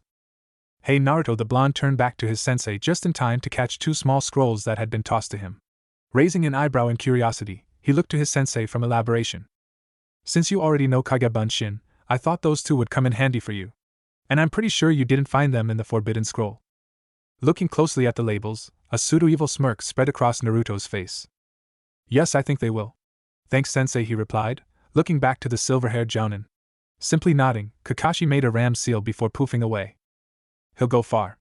I know it, Kakashi thought to himself as he reappeared outside the Hokage tower. But I wonder what will he do about that other eavesdropper? Bunshin Daibakuha and Shuriken Kage Bunshine? Naruto thought to himself as he passed the scrolls off to a Django and a Cadmus team leaders respectively. Those'll come in handy. But it was also time to deal with the other eavesdropper.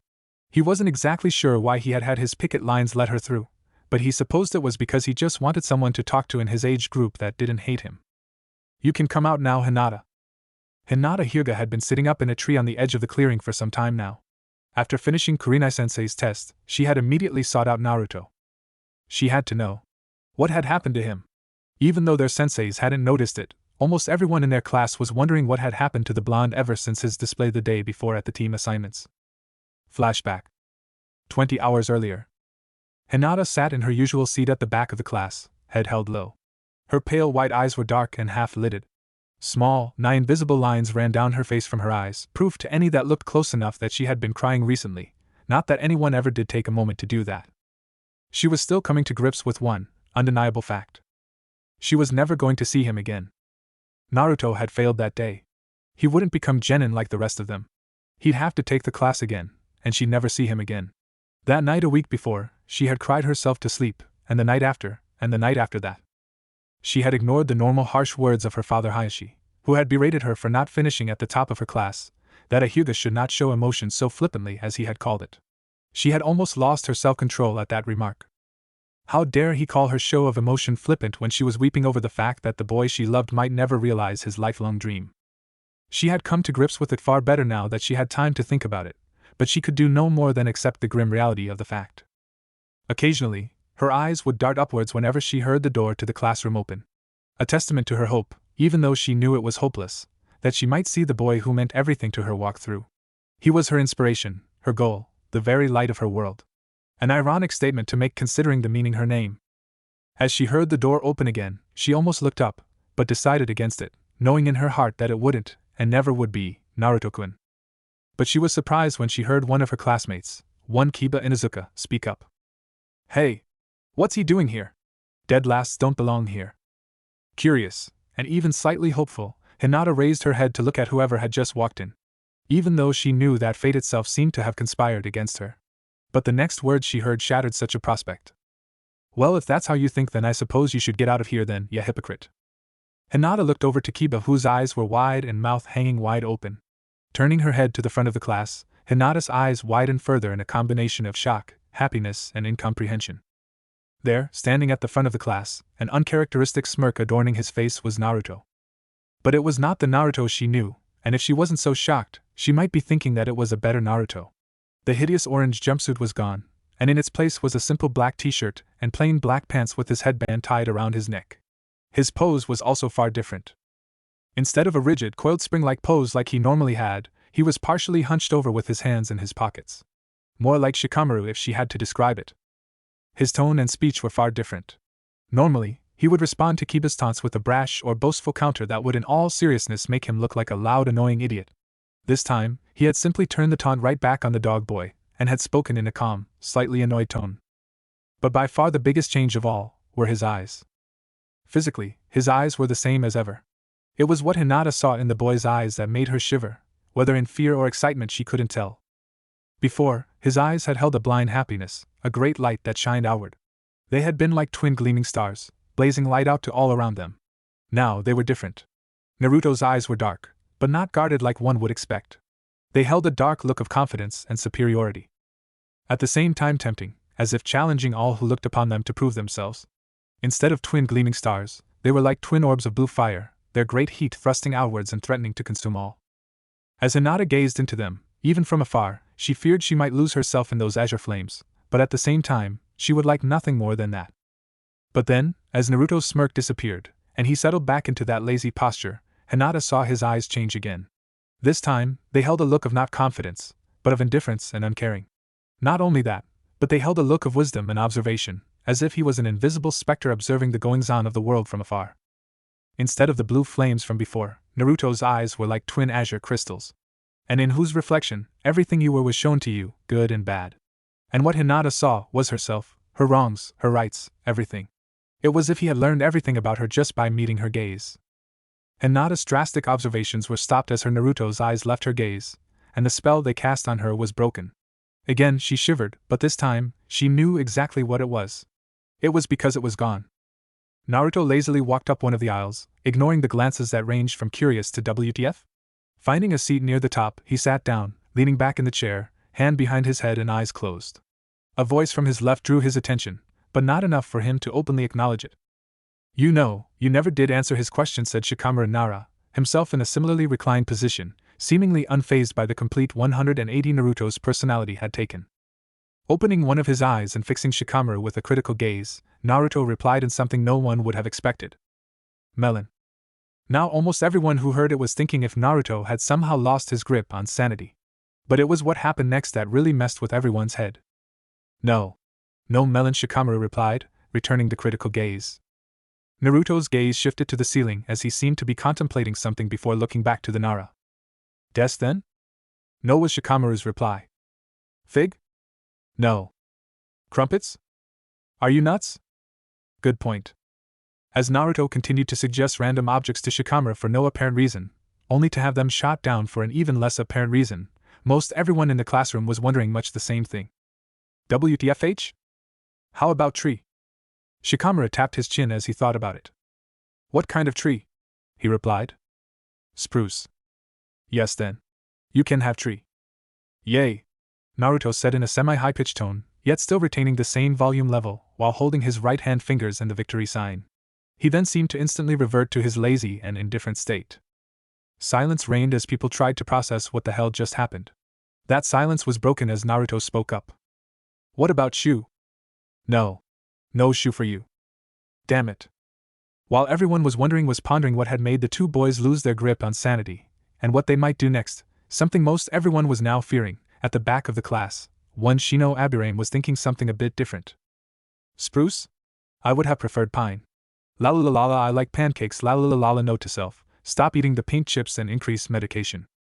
Silence reigned in the classroom as the majority of its occupants tried to process what had just occurred, and whether or not it was really Naruto in that seat. It was just incomprehensible. There was no term to describe what had just happened, other than pure, unadulterated insanity maybe. Thankfully for everyone, a sense of normalcy returned as the two most enthusiastic members of Sasuke's fan club burst through the door. "Ha! Take that, Ino pig! I got here first." "Fat chance, Forehead-chan. My foot was obviously ahead of yours. I get to sit with Sasuke-kun." "Like hell, pig! I'm going to sit with Sasuke-kun." "Neither of you will. I am going to sit with Sasuke-kun." This quickly ignited the usual scramble by most females in the room to the coveted seat next to Sasuke.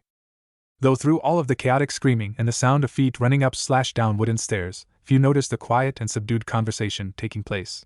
Though the whole reason for it being subdued was the fact that its participants preferred to speak softly. They had sensitive ears. "You know, have you ever noticed that not one of them seems to ever realize that there are two seats next to Sasuke?" spoke Naruto, having closed his eyes in a now vain attempt to sleep. "Yeah. It never ceases to amaze me how they hope to become shinobi with that amount of common sense," Shikamaru replied in a similar position. "Indeed. But if you think about it, it's only fitting. If they did have the common sense to realize that, they probably would devise the far more effective strategy of winning his favor. Or have actually realized the futility of pursuing him in the first place. But then again, I suppose that is the fate of those of lesser mind." Shikamaru cocked his head in mild curiosity. "Since when did you become so philosophical?" "Since last week.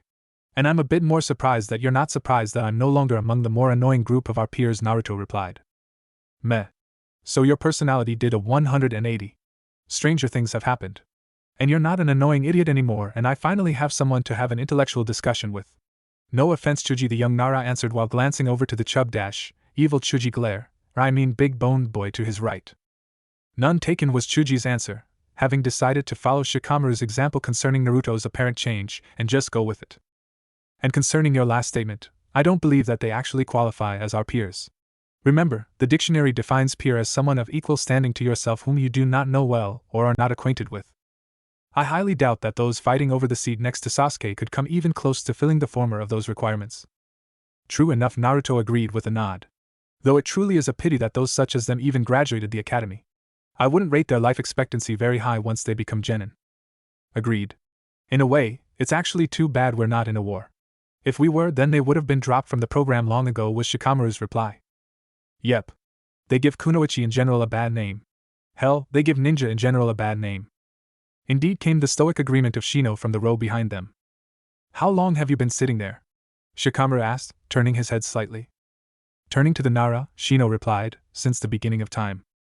Shikamaru seemed to be pondering that, while at the same time trying to come up with some reply before quickly retorting. Well, your mom. Shino raised an eyebrow before retaliating. Your face. Your foot. Came Naruto's skillfully timed and choreographed surprise attack. Meanwhile, on the other side of Shikamaru, Chuji decided to save what was left of his sanity by fleeing to his happy place. It was this scene that Iruka walked in on 30 minutes later. The Sasuke fangirls continued their never-ending struggle for the coveted seat next to Sasuke-kun, never noticing the seat on the other side of him. And while random expendable characters continued to have meaningless and insignificant conversations, Naruto seemed to be embroiled in an intellectual conversation with Shikamaru and Bug Manor, Shino. With those three. You know, it could be carried by an African swallow, Shikamaru said. Well, yes, an African swallow maybe, but not a European swallow, that's my point, was Naruto's reply. But then again, African swallows are non-migratory, Shikamaru brought up. Yes, true. Wait a minute, what if 2 swallows carried it? Shino spoke up. Oh, now that's just silly. Meanwhile, on the other side of Shikamaru. Find my happy place. Find my happy place. Find my happy place. Find my happy place. Where are you, happy place? Perhaps it was better that they were too far away for many people to hear. Iruka was about to get everyone's attention with his signature big-headed teacher jutsu, when Naruto accomplished that task for him. You know what? Screw all this, Naruto said as he stood up, apparently having come to an impasse with his conversation with Shino and Shikamaru. Let's just find some coconuts, and some swallows, and just make a big pie out of them. Happy? He seemed to say to Shikamaru and Shino, who seemed to be considering this as if it were an actual intelligent discussion and not something completely retarded, though Iruka might be thinking differently if he had actually heard their conversation, though that in itself is arguable. Then Naruto noticed that everyone was looking at him like he had just proclaimed himself to be the son of the Yondaime, container of Kyubi no Kitsune, and reincarnation of the Rokudo Sannin, again. His eyes darting around, Naruto quickly pointed to the front of the room. Look! A distraction. Oh, hi Iruka-sensei, he said as he noticed the Chunin and waved as if nothing was wrong and sat back down next to Shikamaru, who looked in a similar state, while Chuji looked to be in the midst of a seizure. Okay, then Iruka decided to simply not ask. Now, if you're here, that means that you've passed the Genin exam. Congratulations. You've just begun your foray into the world of being a shinobi, and things are only going to get harder from here. Naruto tuned Iruka out for a few minutes, just barely hearing him give some sort of speech on responsibilities and hardships that they would now be enduring for the good of Konoha or some such thing. Naruto smirked to himself for a moment. The thought of him doing something for the good of Konoha was almost laughable at this point. He allowed himself to drift off slightly, but he immediately perked up at the mention of team assignments. They went through a few teams, skipping over a few numbers, because those teams already existed, until Naruto heard his name called. Team 7. Naruto Uzumaki, Sakura Haruno. At this, everyone in the room expected Naruto to jump for joy, and Sakura to groan in disappointment. However, everyone was shocked, though in retrospect, many should have seen this coming, all things considered, even Iruka, at hearing Naruto's reaction. Crap. At least Sakura's groan of annoyance was a welcome norm. And Sasuke Uchiha? A sense of normalcy reigned in the room once again, at seeing Sakura squeal in delight, and Naruto cursing even louder. Naruto may have thought Sasuke was an okay person, but it didn't change the fact that he was a stuck-up, arrogant, emo bastard. Being forced to be on the same team as him was going to be troublesome, to quote Shikamaru. Really, really troublesome. Soon, the rest of the teams were called, and the Jounin senseis began to file in to collect their new charges. When Team 10 was called by their sensei, Asuma, Shikamaru gave Naruto a pat on the shoulder as he got up. Good luck. Thanks. Hopefully I'll stay sane long enough to get them killed. Then at least I can regress. The young Nara chuckled at his friend's grave misfortune as he left. End flashback. Ever since then, Hinata had not been able to shake that feeling. That feeling of loss. That feeling had since given way to a new one. A desire. A desire that had burned away her shyness.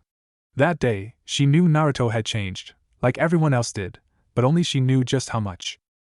When she had stared into his eyes, the shiver that she felt, the tempting lure it had given off. But not only that. The way his eyes looked after that, how they seemed like perfect crystals. Hinata now knew there was more to Naruto than anyone could ever have imagined. And she wanted to know. That desire. The desire to know the true Naruto. Who he really was. Just who was it behind those azure eyes that could change almost fundamentally in an instant? Hinata could tell by looking that his personality hadn't just changed before he came to the team assignments. It had changed fundamentally even after he entered the classroom. The way his eyes had changed, from a raging fire to a solid crystal. And sometimes, when he had been talking to Shikamaru and Shino, she had seen his eyes change again. Instead of a heated flame or gleaming crystal, they were like sparks of blue lightning leaping across his eyes, random, uncontrollable. Normally, Hinata would have attributed such things to complete insanity. But there was something different about this. Naruto's outward personality had hardly changed a bit. Sure, he had acted a bit odd and random, but it was controlled. And then there was what Hinata saw behind those eyes. It is said that the eyes are a window to person's soul, and the Hyugas had long since perfected the art of reading people through those windows to the soul. And Hinata had gotten very adept in reading Naruto, all those times she had looked into his eyes from afar. Before, Naruto's soul had been just like any other. But now, it was like nothing Hinata had ever seen before, or even imagined. In the split second when Naruto's eyes shifted from the azure flames to the azure crystals, Hinata believed she had caught a glimpse of Naruto's true soul. What she had seen was nothing less than complete chaos. But at the same time, perfect order. A raging maelstrom, chaotic and uncontrollable. And yet, spinning in a perfect spiral. Never leaving its defined route. Naruto's soul could only be described as ordered chaos. And that was where the new desire came from. Hinata wished to know. She wanted to know who this real Naruto was. He seemed so much more than the Naruto she thought she knew. The old Naruto was just a boy, this new Naruto seemed inhuman. As if he had somehow transcended humanity itself. Yesterday, she hadn't been able to find him. Her father had wanted another test on her performance after her meeting with her new team. Today, however, after her Genin test, she had asked Kurenai-sensei where Team 7 was meeting. Though curious, her sensei had told her. She had briefly worried that her new teammates, namely Kiba, might try and follow her, to see why she was so interested in Team 7. Her affections of Naruto were known to only a few in her class. Thankfully, Shino was one of those few, and had held the dogboy back. She had arrived just in time to see Naruto leave, with her close behind, though not enough to be seen. She had long ago perfected the art of Naruto stalking, though she had perfected it against the old Naruto. The new Naruto might not be so easy to fool. But it seemed to work.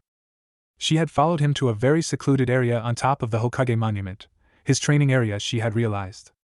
The Hyuga heiress had been surprised to find that she had not been the only one following Naruto. But to see his sensei following him was no surprise, she supposed, as he might be curious as to Naruto's change too. And so she had charged her ears with chakra to listen to what they were talking about. Needless to say, she almost blew her cover several times in shock. Now, almost 4 hours later, Hinata had had her entire conception of Naruto turned on its head, and yet, she only admired and respected him even more because of it. She had almost begun weeping in sympathy when he had talked about how he was the container of Kyuubi no Kitsune, and how she had realized how hard his life must have been. Coincidentally, she found her respect and loyalty for the village dropping considerably, as she knew his already had. She now knew that her feelings for him were no passing crush like those fangirls had for Sasuke. Her feelings for him were genuine. Whether or not he would ever return them, she didn't know, but she did hope beyond hope that he would. But he didn't even know her. Hell, he didn't even know that she knew this much about him. Or so she thought. "You can come out now, Hinata." A small smile came to Naruto's face as he heard a soft eep sound come from behind him on the edge of the clearing. Shaking his head in amusement, he turned around to where he knew the sound had come from, and where its originator was hiding, a mirth-filled grin spreading on his face. "I know you're there. So either you come out or we drag you out." Behind the tree, Hinata's breathing had gone into overdrive. He knew. He knew she was there. Suddenly, that desire to know what made the object of her affections tick seemed to vanish, replaced by her normal shyness. Even though he knew she was there, she just couldn't bring herself to face him. Part of her just wished he'd just ignore her and let her go. Wait, what did he mean by we? He means us, if you're wondering. Hinata looked up, her eyes wide, to find several Narutos standing in the trees behind her own. How did you know you were here? Hinata felt like she jumped a few feet up when she heard a voice behind her. Glancing back to the clearing, she found herself gazing into those infinite blue orbs once again. But this time, they held neither the all-consuming flames, nor the all-seeing crystals, nor the uncontrollable lightning. No, this time it was as if she was staring into a pair of cyclones.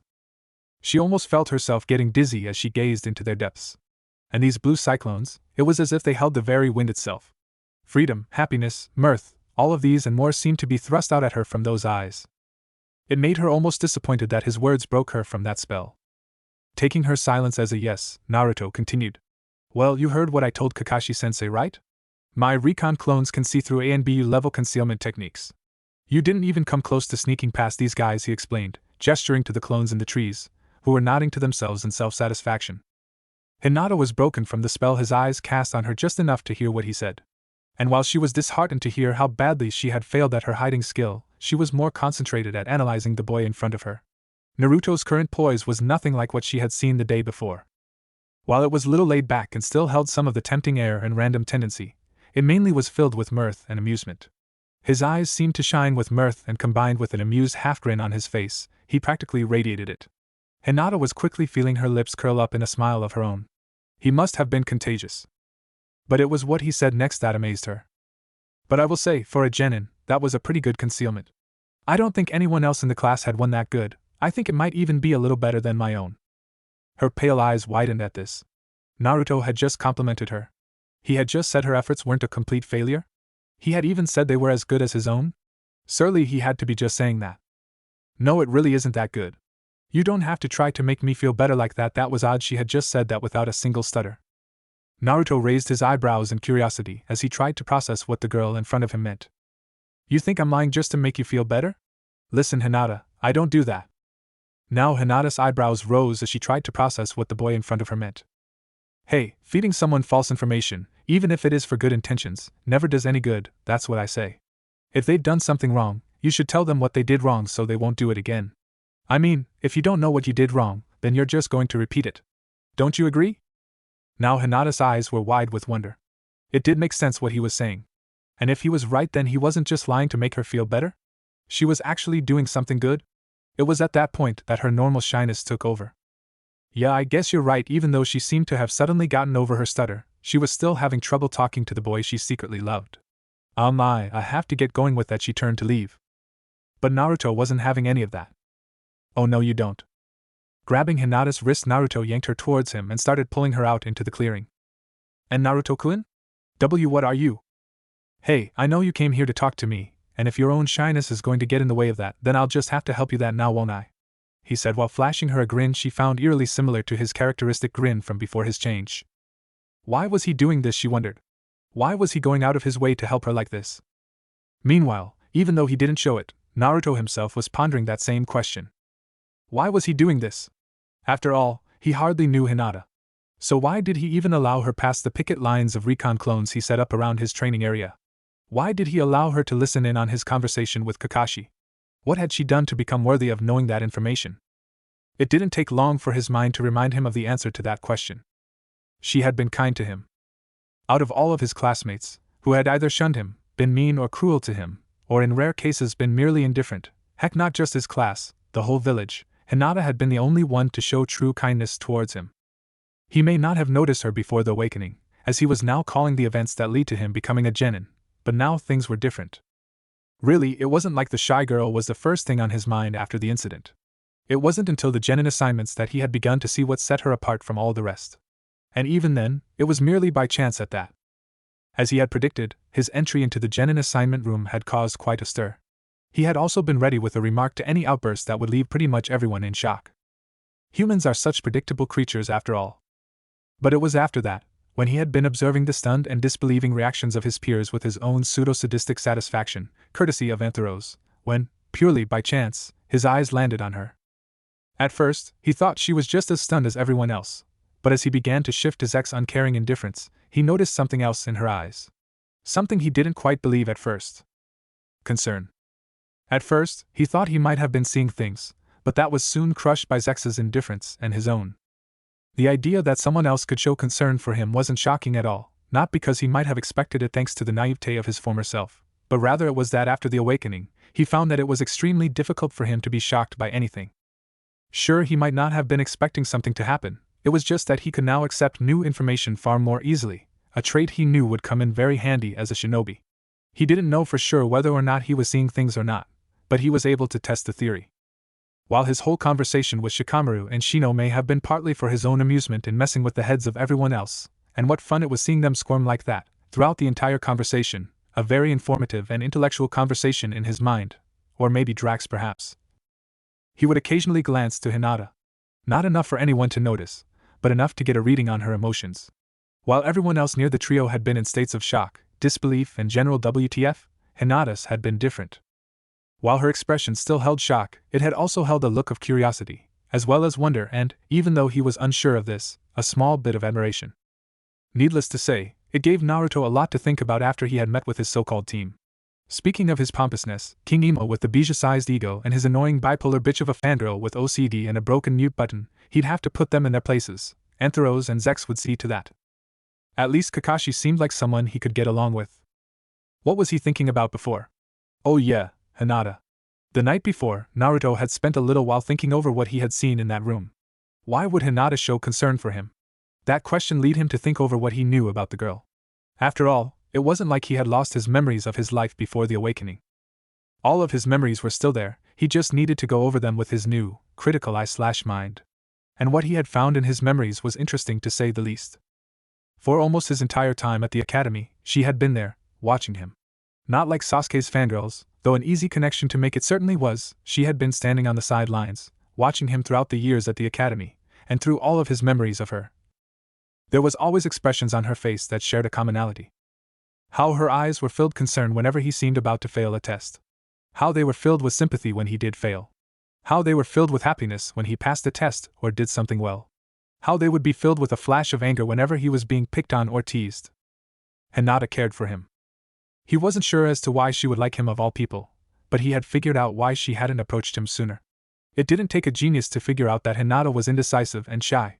Now, while Naruto did think that was a bad quality to have, he also knew that it was nothing that couldn't be helped. And in his mind, the best way to start would be to start helping her break out of that shell she seemed to have erected around herself. By the time the two genin reached the large boulder in the middle of the clearing, Naruto had released Hinata, who was now following him. Hopping up onto the boulder with a chakra-enhanced jump, Naruto reached down to help Hinata up. That action alone made her cheeks flush red. Desperately hoping that he wouldn't notice, Hinata instead opted to follow his example and leapt up next to him on the boulder with her own chakra-enhanced jump. But just as she landed, she regretted it. She hadn't taken Naruto-kun's offer to help her. He must hate her now. Whoa. So you know how to enhance your jumps with chakra? I'd say that's pretty impressive for someone just out of the academy. Hinata's eyes widened. Had she just impressed him again? No, he had to be mistaken. And no. It's nothing special. I mean, you can do it too. She spoke. Her familiar stutter seemed to be leaving again. Well, yeah, Naruto replied, but I doubt very many others from our class can do that yet. My own so-called teammates sure as hell can't. Sasuke-san? But isn't he the rookie of the year? Hinata replied, a bit shocked but more trying to support her own self-demeaning beliefs. Well then, I'd say he's a bit undeserving of that title. If anything, I'd say either of us could kick his ass if we wanted to. He shot back with a confident grin that made Hinata shiver slightly. And no, I could never. Hinata tried to compile some kind of answer to what Naruto had said. She could never do that. Sasuke was the rookie of the year, and even though she wasn't part of his fan club, she shivered in fear at the thought of that. She did acknowledge the fact that he was probably the most skilled of their class. Apart from Naruto-kun after his change, of course. She was not so blindly faithful to have believed that Naruto was unbeatable like Sasuke's fan club thought of the Uchiha. But she did know that Naruto had become far stronger than any of them in the week following the graduation exam. Sighing, Naruto sat down, motioning Hinata to do the same. You know something, Hinata, you really shouldn't think so badly of yourself, he said in a soft voice as he stared out at the sun that was now beginning to dip lower towards the horizon. His voice had lost most of its mirth, and he now spoke with a kind wisdom. Hinata's eyes widened slightly as she sat down. She had nothing to say to that. She knew it was true, but she just... I know I can't. You can't what? Naruto asked as he turned his head to look at her, his eyes filled with sage-like wisdom and full of a kind of caring Hinata couldn't place. Look, Hinata, I know you came here for answers about my changes, and now you have them. But we both know that's not all you came here to do. Hinata looked down, almost in shame, as she thought how right he was. She hadn't just come here to get answers. She came here to talk to Naruto. She wanted not just to get answers, but to get to know Naruto. To finally overcome her shyness, and maybe at last try to be his friend. But now wasn't she accomplishing just that? You know something, Hinata? Naruto began, his voice beginning to fill with mirth again. you're a lot stronger than you may think. You probably could have come out at the top of the class, higher than even Sasuke. Higher than even me since I hadn't changed at that point. Hinata was about to contradict that, saying that she wasn't anything special, that she was just a failure, but Naruto didn't allow her to. Raising a hand to tell her to stop, he continued, his eyes darkening slightly, yet still filled with caring and mirth. It was a very strange, and yet at the same time intriguing. Don't say it. Don't say that you're nothing special, that you're just a failure. Don't say it. Don't think it. Don't think that you're a failure, because you're not. You have far more potential than you know, Hinata. I remember how you did in the academy, and from what I saw you are anything but a failure. You could easily learn information and did well on tests. I can tell that you're probably as smart as Sakura, smarter even, since your thoughts aren't clouded by some pointless mockery of what one would call affection or love. In the taijutsu courses, you showed amazing flexibility and coordination, far more than anyone else. You could do far more than you know, you have all the makings of a great shinobi. The only thing holding you back is that self-demeaning attitude of yours. And why do you think that anyway? Why should you think so little of yourself? Why would you be a failure? Sure, you're shy, and a bit indecisive, but think of the positives. You're from one of the most prestigious clans in Konoha, you have one of the most powerful bloodlines in the world, and you can use it, unlike Sasuke. You have the strength, the smarts, and the power to be a great kunoichi. So why Hinata? Why do you think you're a failure? He spoke in that voice full of wisdom, and that strange care. Hinata was awestruck. Normally, she would have simply accepted what Naruto was saying as more berating, that it was her shyness that made her a failure. But it was the tone, and the way he said it that made all the difference. He was asking it like he already knew the answer, as if this was some kind of test for her. No, not a test. He wasn't the one who needed to ask this question, he wanted her to ask herself that question. Why? Why was she a failure? The answer came to her quickly. Well, my father said that she spoke softly as she drooped her head down. Your father? Naruto asked, his eyes widened slightly and a small but obvious bit of concern in his voice. Your father was the reason why you're a failure? And no. He was the one who told me. Now Naruto's eyes widened further with surprise. They quickly began to harden though as he spoke, his voice laced with curiosity, but with an underlying tone of venom, as if waiting to be let loose. Your father thinks you're a failure, Hinata nodded. And that's why you think you're a failure? Because your father thinks so? She nodded again. Naruto's eyes had now hardened completely, and were dark but still held that strange care, though the mirth was gone completely. He turned his head forward again and gazed out at the sun. Why? Hinata looked up as he spoke. Why does he think you're a failure? It's a long story, she said, hoping to deter him, even if in her heart she knew that was impossible. Especially since part of her wanted to tell him. To tell anyone, really. I got plenty of time. Well, I guess it all started when I was 3. When I started my Juken training, and so Hinata told him about pretty much her entire life. At first it was hard, and there were many times when she was afraid she was boring him, but throughout all of her narrative, he was listening. He would occasionally nod in understanding or look in confirmation. As she continued, it got easier, and soon she was pouring her entire life story out to him, her own feelings and actions towards him omitted, of course. She told him about how the normal Juken was so hard for her, about the death of her uncle, Hizashi, and how her cousin Niji now hated the main house for it. She told him about her mother's death, and how she had been so crushed by it. She told him how her father had gotten so distant. About how her Juken training seemed so hard and how she had fallen behind in it.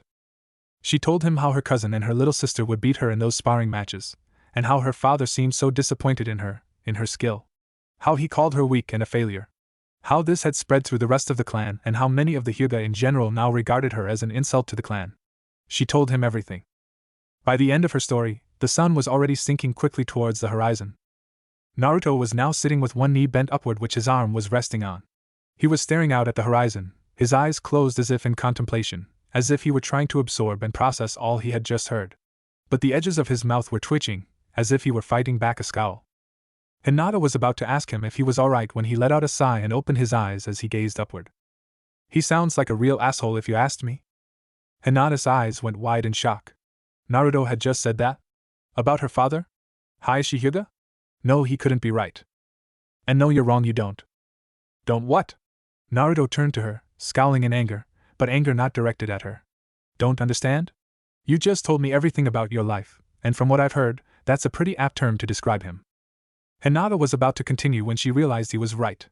She had just told him almost everything about the man. Naruto was anything but ignorant of the situation. But did that mean he was right? Naruto pressed the subject. Hinata, no offense, but he's done nothing but belittle, discourage, and been downright cruel to you for almost your entire life. How can you even call a man like that your father? Instead of trying to help you adapt the jerkin to your own style, he just forced you to learn the normal jerkin that you have such trouble with. And instead of calling your shyness and compassion a weakness and berating you for having it, he should have been helping you adapt to it. He should have been helping you and your sister equally, not throwing you to the side like a piece of trash at the first sign of a problem with you, a problem, I might add, that can be easily remedied. The reason you're such a failure, as your father puts it, isn't because of you, it's because of him. Instead of simply belittling and degrading you for being any less than what he thought might be ideal for the clan, he should have been helping you to become someone who, as Naruto's eyes were now dark but at the same time held that kind wisdom. He slowly turned his eyes away from Hinata and bowed his head as he closed them and spoke in a soft, almost sad voice. And I don't mean to sound selfish, but I can't see how you could respect a man who would see an innocent child put to death. Hinata's pale eyes widened in shock and horror as what Naruto meant set in. You can't mean? I do. He's been part of the faction that's been trying to get me put to death since I was born, Naruto answered, his face solemn as he glanced up at Hinata, his eyes soft and compassionate. Hinata was still trying to process the information Naruto had given her. Her father had tried to kill Naruto? Because of Kyuubi? She knew that he probably wouldn't approve of any relationship with the blonde, but now he… Wait, why should I care what he thinks about me? Naruto's words from before now truly began to sink in and take root. What had Hayashi done to earn her respect? As Naruto had put, he had done nothing but belittle and degrade her for almost her entire life. And he had even tried to condemn Naruto to death. No, he didn't deserve it. Hinata now wanted, almost desperately, to hate her father, but she couldn't. Despite all he had done to her, she knew that in his heart he still loved her, that and he was still family. She couldn't bring herself to hate her own father. But that didn't mean she had to respect him either. Naruto's lips curled into a wry grin as he saw Hinata's hand clench into a fist. Now do you understand? Hinata's eyes opened as she brought that hand in front of her face, as if she was trying to read something in it, why she had made it into a fist. She soon had her answer. Yes, I do, she said as a look of conviction appeared on her face. Naruto's smirk turned into a mirth-filled grin as he looked away towards the sun that had almost reached the horizon. You're taking your first step into a greater world, Hinata, he said. But you still have a ways to go to realize your full potential. Hinata smiled softly as she thought of it. I'm sure my sensei can help me along. I'm sure she can, Naruto said as he got to his feet, still staring at the falling golden sun. But that doesn't mean you can't accept other help, does it? He finished as he turned to face her. Hinata's eyes widened once again as she realized what Naruto was implying. Why you don't mean, she said, trying to form a coherent sentence as her cheeks began to redden. Naruto chuckled as he turned his head to the side, back towards Konoha. I come here every day after 1 o'clock to train. And since I don't like either of my teammates, it would be nice if I had a training partner, he spoke again as he turned back to her, the burning sun directly behind him. Hinata gulped as she hoped beyond hope she was right about what he was implying. Extending his hand to her, Naruto spoke. You're welcome to join me if you want, Hinata-chan. Hinata looked up into his eyes in admiration and awe. His face now consisted of all his previous emotions. The confident smirk, the kind wisdom, and the bright mirth. His eyes were even brighter, with all the emotion she'd seen before in them, and more. The all-consuming azure fire, the all-seeing azure crystals, the flowing azure water, the crackling blue lightning, and the swirling azure cyclones. And yet, for the first time, she felt no compulsion to faint at all. And for the first time in a long while, she smiled. Sure. With that, she took his hand in her own. Today had been a good day, Naruto decided as Hinata left the clearing. He still wasn't quite sure of what to make of Hinata, but her feelings were sincere, and that was all that mattered to him. She had cared about him for the entire time they were at the academy. She was the only one who hadn't scorned him, or hated him. Sure, she hadn't really been nice to him, but that was only to her shyness, something that could be easily remedied in Naruto's eyes. The least he could do in return was to help her with her problems, and try to be her friend. And maybe one day, perhaps more. Naruto was broken from his musings as he realized he still needed something important to do. Something he had meaning to do for a long time now. After a quick mental scan to check on his clones, Naruto sat down on the large boulder and assumed a lotus position. Closing his eyes, Naruto cleared his mind of any obtrusive thoughts, and turned his awareness inward so that it began scanning his entire mind for the one thing that was most integral to his plans as a shinobi. Alright, Kyuubi, where are you? It was an odd feeling to say the least. As he concentrated, Naruto felt his awareness of the outside world drift away, like he was falling asleep. But at the same time, he was not sleepy at all. He wasn't exactly sure what was happening, but it was something unnatural. And right now, unnatural was good. As his awareness of the outside world left completely, Naruto was made aware of other things that made him realize that he was not in the clearing anymore, at least not consciously. The first thing he realized was a dampness surrounding his legs, meaning he must be sitting in water, or some other kind of liquid. The second thing was a sound, a soft plop repeating over and over again. The sound of dripping water. Finally, he could feel no form of wind, and he had learned the clearing where he trained was often very windy. Slowly and deliberately opening his eyes, Naruto glanced about his current location and uttered only a single word. Interesting. He was currently in what appeared to be a large sewer of some kind. Only it was not circular sewer, but rectangular and very large. Also, the lack of any refuse was rather obvious, something Naruto was thankful for. The only form of light came through grates in the ceiling, and small neon lights on the walls. But at the same time, Naruto realized that despite the low light conditions, he could see fine. Better than usual even, as he had always had heightened senses. Something he was willing to bet Kyuubi had something to do with. Getting to his feet, Naruto noticed something else that proved his theory that he was no longer in the physical world. As his legs left the water, all of the water and dampness left them. His pants legs didn't even remain wet. Naruto was immediately struck by an interesting thought. If this was a manifestation of his mind, shouldn't he be able to control it at will? Deciding to test that theory, he looked to one of the neon lights. Concentrating, Naruto willed it to become brighter. Not a second after he began concentrating, the light increased in brightness to the exact point he envisioned it. His lips curling into a smirk, Naruto returned the light to its original brightness. He'd have to test the limits of what he could alter here at some point. But at the moment, he had more pressing issues to take care of. Walking down the massive hallway, Naruto noticed several other corridors branching off from the main one. Glancing down one, Naruto found that although he could see fine in the main corridor, the way down the other ones was shrouded in complete darkness. If Naruto had to guess, it was some way of concealing what lay within unless he actually went down there. Deciding to just wing it, Naruto stated down this corridor. The corridor seemed to stretch on indefinitely. However, as he progressed, the darkness before him melted away, and began encroaching on the way behind him. When the opening into the main corridor had been completely obscured, Naruto saw what he had to guess was the end of the tunnel. He could make out a gleaming light at the end, obscuring his view just as the darkness had before. However, unlike the darkness, the light did not recede as Naruto approached it. Instead, right as Naruto reached the veritable wall of light, it vanished, leaving Naruto free to examine what lay beyond. As he beheld this new chamber, the blonde's lips curled upward in a triumphant grin. Jackpot. The chamber was huge. The walls on his left and right were roughly 3 times as far apart as the corridors had been. And the ceiling was even taller. Naruto couldn't even make out the ceiling, just darkness roughly 100 feet above him.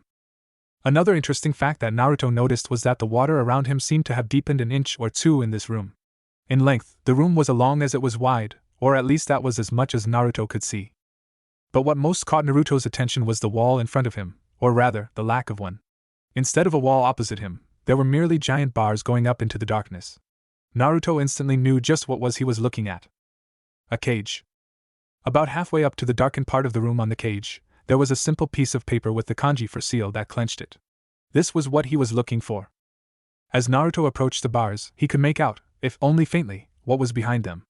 And he wasn't surprised in the least at what he saw. A titanic silhouette with occasionally visible glints of orange. And behind it, 9 massive tails swirled, as if with a mind of their own.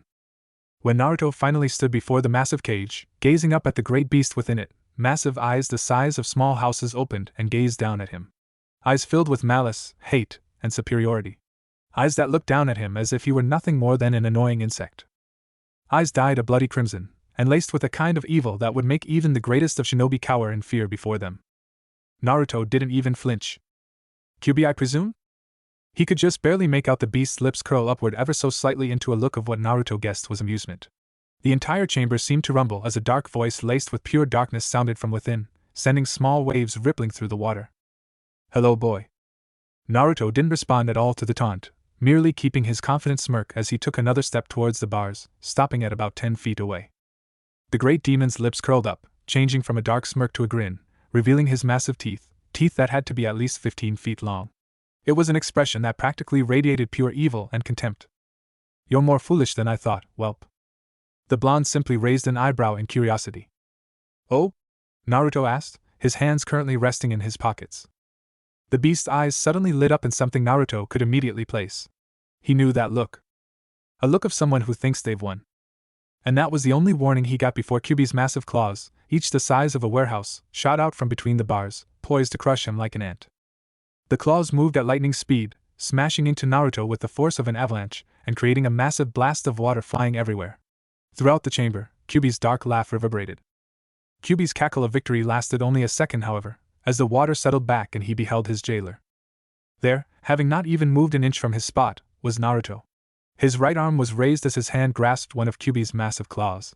His left hand was still resting in his pocket. But it was the look on his face that truly shocked Kyuubi. A look of pure confidence. As if Kyuubi was no more than an annoyance that could be flipped aside with no effort at all. It seems like you are the fool here. In shock, and perhaps even fear, Kyuubi tried to pull his claws back inside. But to no avail. Naruto had the offending claw in an iron grip, even though his hand could not even begin to reach around it. It felt as if his claw was buried in a mountain, and completely irremovable. Naruto's smile darkened as he added insult to injury. With no more than a flick of his wrist, he snapped the end of the claw right off. The act caused little actual pain to Kyuubi, as he didn't have many nerve endings going into his claws, and in all actuality, a broken claw was not much of an injury. It was who had made the injury that so shocked Kyuubi. This boy had stopped an attack that would have shattered mountains like it was nothing more than a leaf in a calm breeze. He had then snapped through a material that was stronger than the greatest metals known to man like it was a toothpick. Just who was this boy? I think you're forgetting something, Kyuubi. Naruto spoke as he hefted the broken claw, a claw the size of Shed, over his shoulder. This is my mind. With that, Naruto hurled the broken claw at incredible speed, so fast that it began to heat up from air friction, striking Kyuubi right in the left eye with perfect accuracy. The Titanic demon howled in pain as roughly half his eye was melted away from the impact. When he finally looked back at Naruto, his gaze was no longer filled with the high aloofness of before. It had been replaced with pure, unadulterated rage. His pride had been all but destroyed by this boy. How dare you? Naruto's expression had morphed into one of dark amusement and satisfaction at seeing how easily the demon lord could be manipulated. Do not think for an instant that you have won. I have leveled entire nations. I have brought empires to their knees with a single thought. You are nothing compared to me, whelp. I don't think you understand the gravity of the situation you're in, Kyuubi. I can do far worse than simply injure your precious pride, Naruto replied, his eyes closed. This made Kyuubi chuckle in amusement. You? Ha! Do your worst, boy. Naruto's eyes suddenly snapped open and his expression changed into one that would have made any human cringe. A look of psychotic madness. A look of sadistic pleasure. Gladly. With that, he drew his hands out of his pockets and raised them up, his palms pointed towards the ground and his fingers outstretched but at the same time partially curled. Kyuubi raised a massive eyebrow, wondering what the blonde could possibly be planning. Then his world exploded in pain. The entire chamber lit up as blue lightning shot from Naruto's fingers, splitting into hundreds of other arcs, and impacting Kyuubi with unbelievable force. Naruto's grin only widened as he curled his fingers slightly, increasing the current, and increasing the volume of Kyuubi's howls of pain. The lightning arced across Kyuubi, carrying through his body, burning his skin and innards. Desperately, the fox tried to move, but found that the electricity was causing his muscles to contort and cramp. Had enough? Somehow, Naruto's voice rang clearly in Kyuubi's ears. And never! Kyuubi roared, his pure anger finally overcoming his pain. With a final howl, he threw his massive tails forward, fully intent on crushing the insolent boy before him like the ant that he was. Naruto merely shook his head. Right as the tails reached him, Naruto cut the current from his left hand, pointing his palm at the 9 tails, each at least a mile long. The tails stopped in their tracks. How? Kyuubi began to stammer. Kyuubi, you still don't understand. Naruto shook his head in disappointment. With that, he cut the lightning completely, and raised his hands further. In here he began as he extending his fingers completely, and closed his eyes, opening himself up completely, fully willing what he wanted his mindscape to become. As the lightning flew again, his eyes snapped open. I am God! Instead of hitting Kyuubi, the lightning arced around the entire chamber, blasting every surface. Naruto himself rose into the air, his arms outstretched. Then, the entire chamber shattered. Kyuubi stared in shock and awe as the entire chamber fell away to reveal a place that practically defied logic. The scene to be outside now, the sky was black as night and filled with stars. The horizon was completely illuminated by orange and purple light, as if the sun existed around its entire perimeter. But it was where the ground was supposed to be that truly shocked Kyuubi. Instead of land or even sea, there was only chaos. Below them was a swirling maelstrom of dark purple energy, crackling with black lighting. The vortex seemed to extend to the very horizon itself. The pitch-black center of the storm sat below them. How far, Kyuubi could not fathom. Somehow, he had not begun to fall, as if he was floating just as Naruto was. Speaking of the blonde. Kyuubi's gaze turned back to the boy who seemed to defy everything Kyuubi thought possible in a human. Naruto was currently floating before Kyuubi, having moved a good distance from the fox. His hands currently rested at his sides. All around him, the blue lightning crackled. The lighting arced off of his skin and danced around him in an aura of power.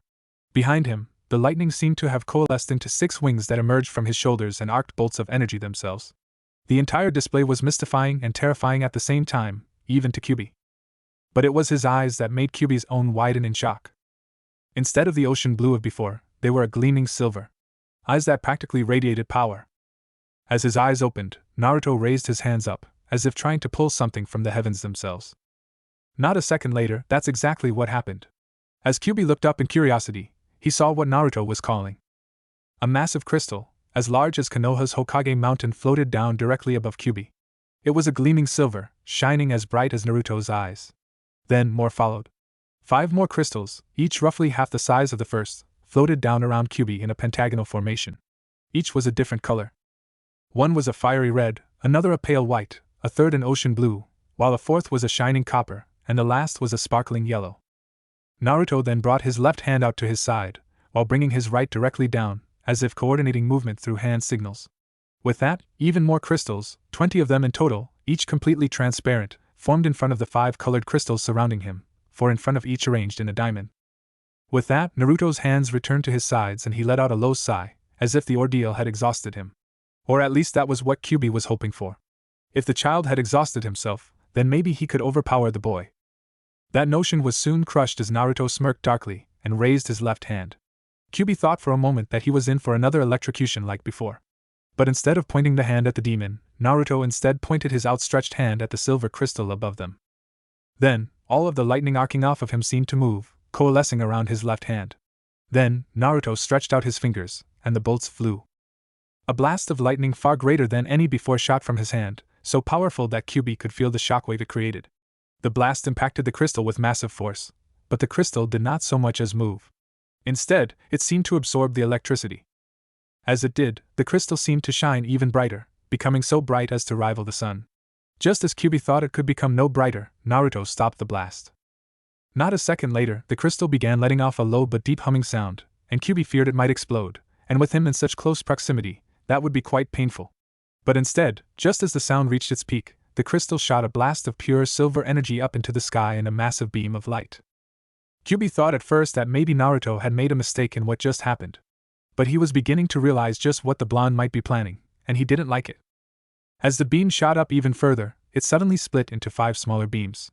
These smaller blasts of energy arced away from their original path, shooting off towards the horizons. That did not last long either though. After a few seconds the beams arced downwards, turning back towards Kyuubi and Naruto. Kyuubi had little time to reflect on this, however, as the beams shot towards him, each impacting one of the 5 colored crystals surrounding him. The gemstones each began charging with power like the silver one before them. As they did though, lightning began crackling off them, leaping to the clear crystals in front of them. When those crystals began to be charged, they began to spin in a circle, each group of 4 spinning in front of their respective colored crystal. When each of the colored crystals seemed to reach their peak of power, and the spinning crystals were spinning so fast as to only appear as 4 rings of crackling energy, Naruto gave a simple wave of his hand. With that, Kyuubi's world entered a whole new spectrum of pain. The spinning crystals unleashed a blast of lightning like Naruto had before, hitting Kyuubi with a force 5 times force than what Naruto had inflicted on him before. But it didn't stop there. Each of the massive colored crystals suddenly released a beam of pure energy, much like the silver beams that had impacted them, only the beams had been amplified tenfold. The beams hit Kyuubi with the force of a meteor, and burned him with the heat of the sun itself. Kyuubi, he couldn't move, he couldn't think, he couldn't see, he couldn't feel anything. All he knew was the pain. Nothing in his entire life existence had hurt him as much as this, not even his sealing inside of Naruto 12 years ago. The beams vaporized his fur, incinerated his skin, and turned his muscles to ash. Had he been capable of coherent thought, he probably would have wondered why he wasn't dead yet. Everything had seemed to become timeless. He couldn't tell how long he had been like this. Seconds, minutes, hours, days, months, years, he could have been like this for millennia for all he knew. But then, through all the pain, misery, torment and suffering, his ears, long since burned away, he thought, could discern one sound: the sharp crack of someone snapping their fingers. And just like that, it was over. Kyubi slowly opened his eyes. How they survived he had no idea, and gazed out blindly at the one who had crushed him like a feeble ant. Naruto stood, floating, in front of the fox. If Kyubi's mind had not been trying to recover from the unearthly pain he had just been feeling, he would have been shocked at the expression adorning the blonde's face. Naruto's expression was completely different from before. Instead of a look of dark satisfaction or sadistic pleasure, his face instead was one of sympathy and regret. Naruto looked over Kyubi's battered and bloody form. His eyes were filled with sympathy at what Kyubi was feeling. When he had first come into his mindscape to meet the demon, this was not what he had intended to happen. But Kyubi had seen him as no more than an insignificant bug, and had even tried to kill him. So Naruto, in a moment of Anthros-induced sadism, had decided to show Kyubi who was boss here. He truly did not want to put Kyubi through this, but he had been asking for it. Naruto knew that Kyubi would be an invaluable ally and possibly one day a good friend. And they were in this together, so why should they hate each other? Sure, Kyubi had been part of the cause the village hated him, but that was merely in an indirect sense. Had Naruto been of the mindset of his previous self, he probably would have impulsively blamed Kyubi for all his problems. But that wasn't true. For one thing, it had been the Yondaime who had picked Naruto as the one to bear the burden of carrying the demon, and even then, it was the villagers themselves who had decided to ignore logic and make Naruto their scapegoat for all their anger at Kyubi. Speaking of the fox, Naruto moved himself closer to the practically catatonic demon lord. He truly did look like shit. Worse even. The beams that Naruto had hit him with were hotter than the flames of the sun itself. If it weren't for the fact that Naruto had willed it, Kyubi would probably have been completely vaporized in the first few seconds. And even then, he still looked like he had just taken a 6-hour bath in molten slag mixed with acid. His skin had been completely burned away and the muscles underneath had been cauterized. He was willing to bet most of the blood in his body had been cauterized, and his bones had probably been warped by the heat. And his internal organs had probably been turned to mush from all the electricity. If this had been in the real world, the fox would be long dead by now. Poor bastard. Sighing, Naruto floated up right in front of Kyubi's head. Closing his eyes and letting out another breath, Naruto placed his palm on the fox's massive nose, or what was left of it anyway. Extending his will out to the mindscape around him, Naruto began his attempt to reason with the great demon as the space around them was bathed in white light. Kyubi's eyes suddenly snapped open. Wait, his eyes? Weren't they just burned away? As he tried to figure that out, he noticed something else incredible. All his wounds, they were healed. Healed like they never existed. His left eye had been healed and even the claw Naruto had broken off was back. Glancing around, Kyubi found that he was back in the sewer-like chamber in the cage that had been his home for the past 12 years. Was that? No. It wasn't a dream. Kyubi's eyes darted down to find Naruto standing before the massive cage again, like nothing had even happened. As I said before, I can make anything happen in here, including healing all of your injuries. Naruto's face was now one of neutrality. His face held no real expression, just one that showed kindness, but at the same time demanded attention and respect. Why? Why would you do that? Kyubi was shocked at what the blonde had just done.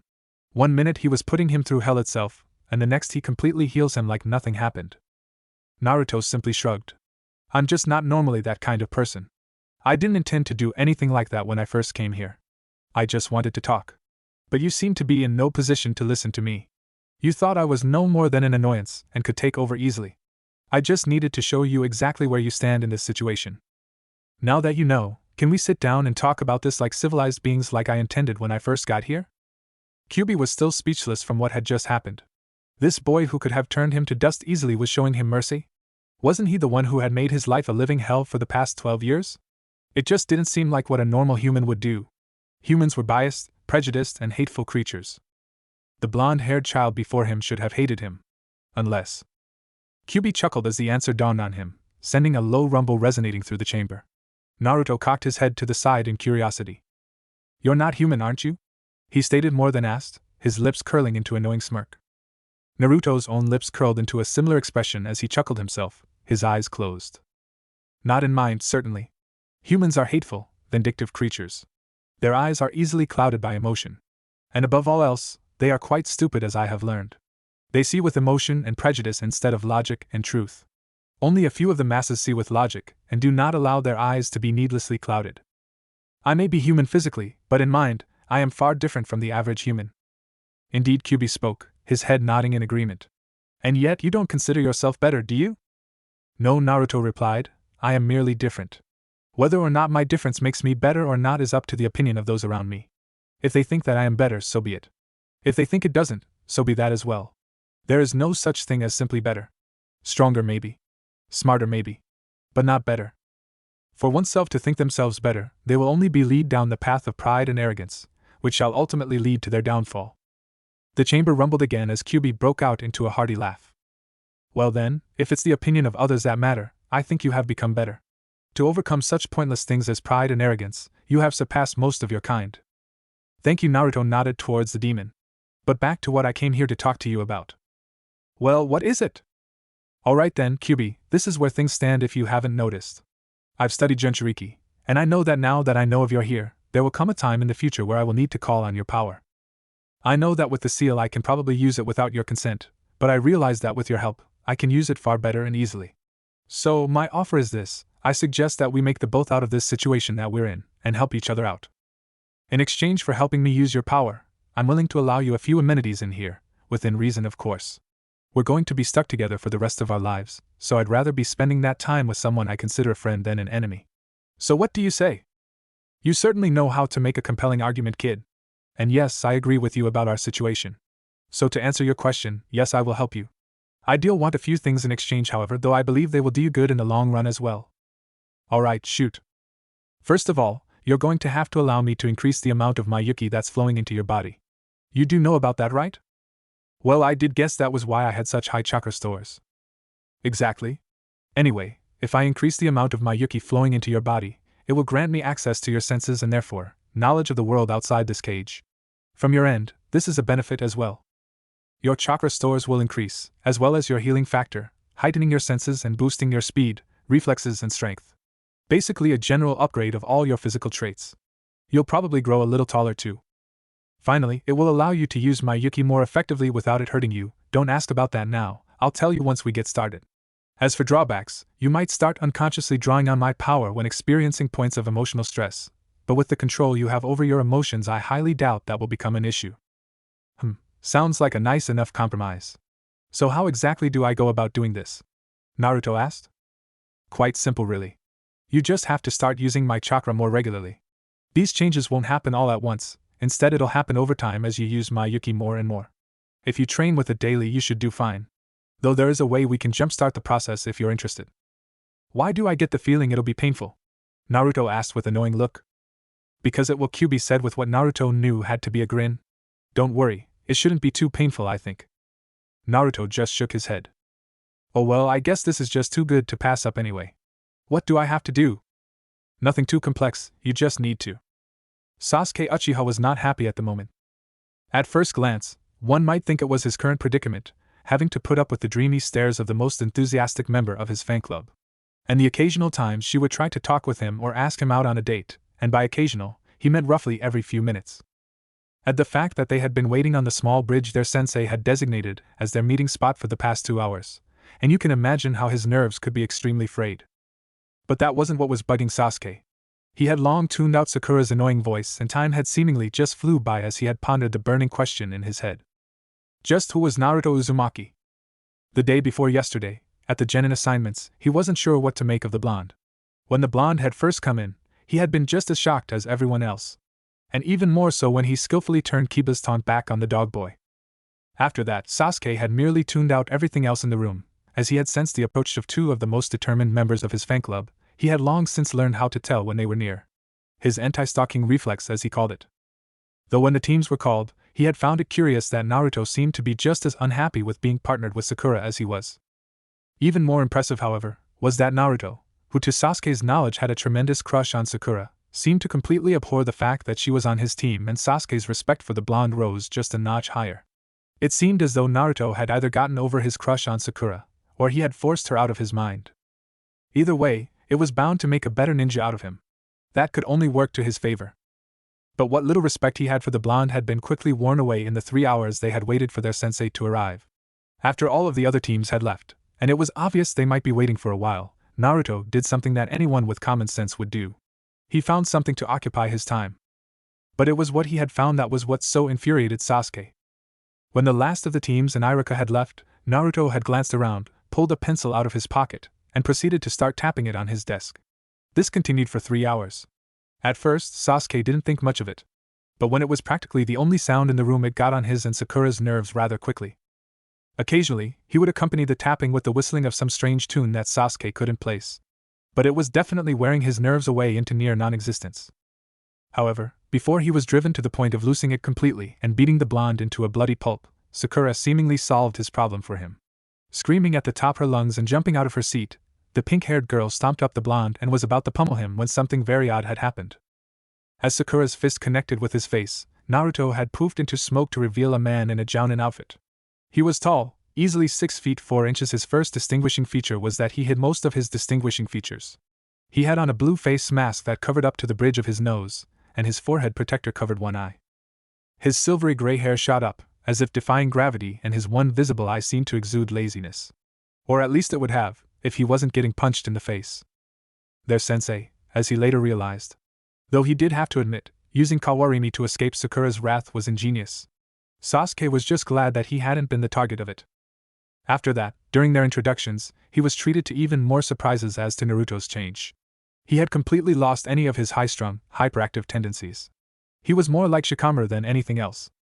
Instead of sitting there like a coiled spring on a hair trigger like anyone who knew him would think he would, he simply lay down like he was trying to take a nap. Then, he had provided his own introduction. Instead of screaming out his name, how he was obsessed with Sakura and ramen and his idiotic dream of becoming Hokage, Naruto simply spoke in a lazy, uncaring tone. He found Sakura annoying, something Sasuke could agree fully on. He seemed to almost hate most of the village, and counted only a few people as even his friends. At least he still seemed to like ramen. His dream, on the other hand. Sasuke had long since ceased his futile attempts to deduce what the hell Naruto had meant by melon. It was obvious it was something only Naruto understood, or it didn't mean anything at all and the dobe was just being stupid. Then their genin test came. That was the thing that had Sasuke up nearly all last night pondering. He had been trying to deduce one simple question. How had Naruto, the dobe, the dead last, gotten so powerful? It had defied everything Sasuke knew. When Naruto had first started to throw the kunai, Sasuke had almost welcomed the feeling of exasperation. Charging in recklessly without thinking was something the Naruto they knew had always done.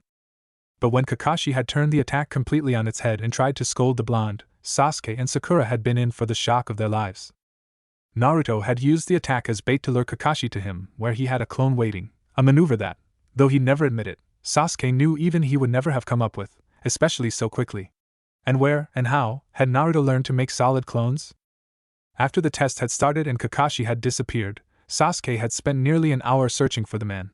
He had briefly considered asking Naruto to help, seeing as he'd much rather have a competent shinobi like the blonde than one of his rabid fangirls as a teammate, but he had quickly crushed that idea.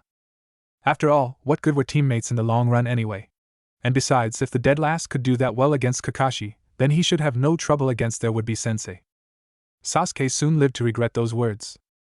Kakashi had, in all seriousness, made mincemeat out of him. He had used every weapon in his arsenal, even his Gakkaku and a well-concealed trap. But Kakashi had easily brushed him off like he was an annoying fly, leaving him buried up to his head in the ground. Then Naruto had surprised him again. Not only had the blonde dug him out, he had figured out the true part of the test when Sasuke had fallen for Kakashi's ploy hook, line, and sinker. And the fact that he wasn't even talking to the real Naruto. In fact, as he later realized, he hadn't seen the real Naruto all day, just clones. Then there was the perfectly coordinated assault Naruto and his clones had set up, and included himself and Sakura into. And Sasuke was still pondering, among other things, when and how Naruto had even gotten the bells off of Kakashi. He had never seen them grabbed by Naruto or one of his clones. Clones throughout the academy, out of the 3 jutsus necessary for passing, the Bunshin Jutsu was the one that had been impossible for Naruto to accomplish. And yet here he was, a genin, even though he had failed the graduation test, with a solid Bunshin Jutsu, even though such things should have been impossible for him, and did not seem brash, idiotic, or loud at all. What had happened to him? As he stared down at the clear blue steam below him, Sasuke's face contorted into a scowl. He obviously couldn't deduce what had happened to the blonde, and it had been impossible to find the boy yesterday. And today, Sasuke was beginning to wonder whether the blonde was even going to show up. So far, it had been 2 hours and they had seen neither hide nor hair of their sensei or teammate. It was enough to make Sasuke wonder if their lazy sensei had somehow rubbed off on the blonde in the extremely short time they had known each other. Sasuke was broken from his brooding as he heard the sound of rushing air that signified a shunshin. Apparently, Sakura heard it too, and they both turned to the sound expecting their sensei. Heh. I bet the dobe overslept or something, Sasuke thought with a self-satisfied grin as he looked to his new sensei. His train of mocking thought was quickly derailed as he saw who it was. Balancing on one of the poles at the bridge's edge, while giving small wave of greeting, was Naruto. Yo, he said in a lazy tone, his expression lazy and uncaring, think L's usual expression. Sasuke's eyes widened slightly. He was expecting Kakashi so much that the shock of seeing Naruto was far greater than it should have been. You're late! Sakura screamed at the top of her lungs in her usual fashion, her fists beginning to shake as she considered pummeling the blonde. Naruto seemed unfazed by this display, only flinching slightly in pain while rubbing his left ear. Geez. Do you have to be so loud? Some of us have sensitive ears, you know. He spoke in the same lazy tone that eerily reminded Sasuke of Shikamaru. And I don't see Kakashi, sensei here, so I'd say I'm not late. You're just early. You're still late from the time, he said. You oversleep, dobe? Sasuke said in his usual mocking tone. At least he could return some form of normalcy. Naruto had never been able to resist his taunts. Not really. I woke up around 8 o'clock. And besides, if he was 3 hours late yesterday and the day before, I'd say chances are he's going to be late a third day, and it looks like I was right. Why should I be waiting here for 3 hours if I know he's not going to be showing up until 11 o'clock? I could get another hour of sleep or some morning training in or whatever. If you asked me, you're the stupid ones. I mean, if he was 3 hours late the first and second time, chances are he's going to be 3 hours late the third time, Naruto said as he gracefully jumped to the ground, his hands in his pockets, and leaned against the post. His eyes closed in some attempt to sleep. Having no counter to that, Sasuke merely returned to staring down at the water and brooding like the emo he was. Sakura, meanwhile, simply went back to staring dreamily at him and imagining things that neither of the two others wanted to think about. Sasuke wasn't sure how much time had passed when the peaceful silence around them was broken, though in a rather subtle manner. It sounded almost like a low chant. Turning his head towards the source, Sasuke's eyes widened slightly. Apparently, Naruto had decided to pass the time today by trying to sing, of all things. And quite frankly, it was a little creepy to Sasuke. It wasn't really singing. It was more like a very low chant. There weren't even words to it. Naruto was simply chanting a collection of O's at different lengths and tempos. But what really creeped Sasuke and Sakura out was how Naruto seemed to be able to make his voice reverberate and far deeper than they would have expected possible for someone like him. It was then that something dawned on Sasuke. Hey dobe! How did you learn Shunshin? His tone was mocking and didn't hold much curiosity. It wasn't like he was curious to learn it for himself. The way he asked it, it was more like he wanted to know how Naruto had the competence to learn the jutsu, which was exactly what he was wondering. It actually took a few seconds before Naruto stopped the chanting and seemed to actually realize that Sasuke had just asked him something. It was in a scroll I found, Naruto answered. And it was true, technically. He had simply found the forbidden scroll in the old man's vault. Teach it to me. Naruto raised an eyebrow in curiosity. Sasuke, the so-called Rookie of the Year and the Academy's resident egomaniac, was asking him, the dead last, for help? Naruto restrained the urge to smirk, and deep inside his mind, Enteros and Zex did smirk. Well, Zex smirked, Enteros made something more like a psychotic grin.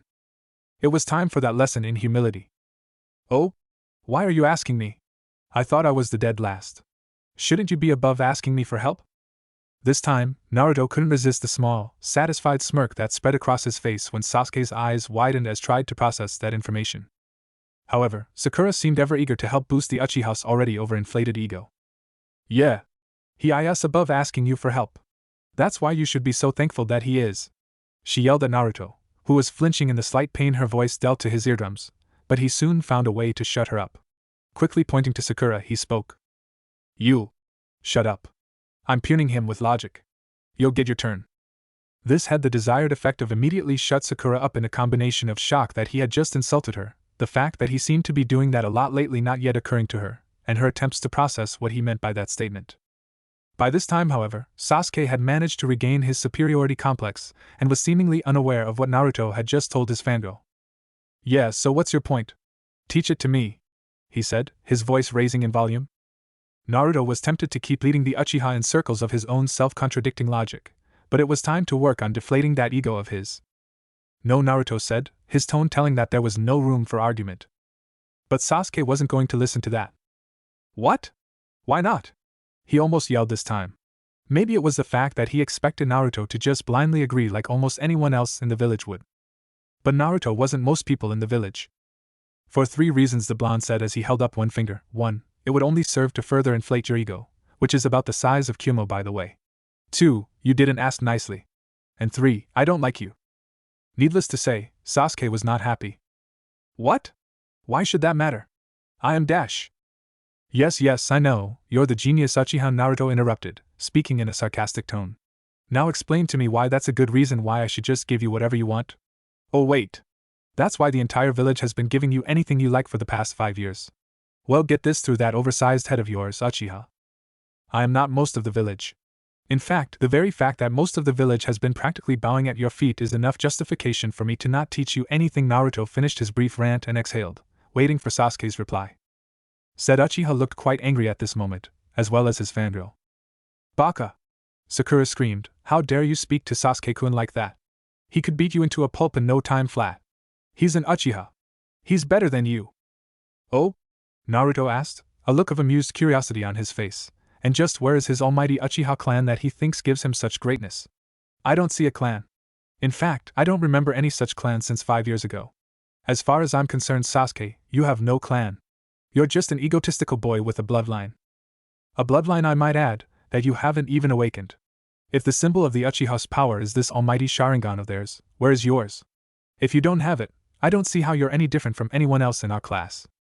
Sasuke was now fighting the temptation to pound the insolent dobe into the ground for his remarks, but even he had to admit, Naruto was right on all of his points. The Uchiha clan was all but destroyed, and besides, how was he an Uchiha if he didn't have his Sharingan yet? But Naruto was still wrong on one point. You're forgetting something, Dobe, he sneered. I'm the rookie of the year. A ninja genius. The grades of the academy prove that. And what right do you have to speak? You're the dead last. Naruto's eyebrows rose slightly, and Sasuke thought he finally got the dobe on something. But then Naruto simply closed his eyes and shook his head almost in sympathy. Sasuke, he began, you're no genius. What? How can you say that? I'm the rookie of the year, you dead last. That doesn't prove anything. That just says that you did better than everyone else in that class. It doesn't say anything about whether or not you're a genius. A genius is one who strives beyond what is expected. A genius isn't the one who ran the fastest in the race, he's the one who found the shortcut. Geniuses think in a different way than the norm. They naturally have more potential than those around them. You, on the other hand, have only been working harder than the rest of us. For the past 5 years, you have been training almost relentlessly. You have been training harder than anyone else in our class. That is why you got Rookie of the Year. It is hardly a detriment. In fact, I respect you highly for taking the career of being a ninja so seriously. It has allowed you to become very skilled and will make you a powerful and skilled shinobi. But you're no genius. There is a difference between being skilled and being a genius. Don't confuse them. Sasuke and Sakura were now stunned, their mouths hanging open. The former was far more shocked than the latter, however. Sasuke was still trying to get a grip on what Naruto had said. But then a new thought came to his head. That doesn't change the fact that I'm better than you. I'm still the Rookie of the Year, and you're the dead last of our class, he said in a mocking and confident tone. Naruto just smirked. That could be argued. I'm not the one who got his ass handed to him by Kakashi-sensei yesterday. Sasuke's eyes narrowed further as he spoke again. Fight me then, regardless of anything, he was still better than the doe. And how dare he insinuate that he wasn't a genius?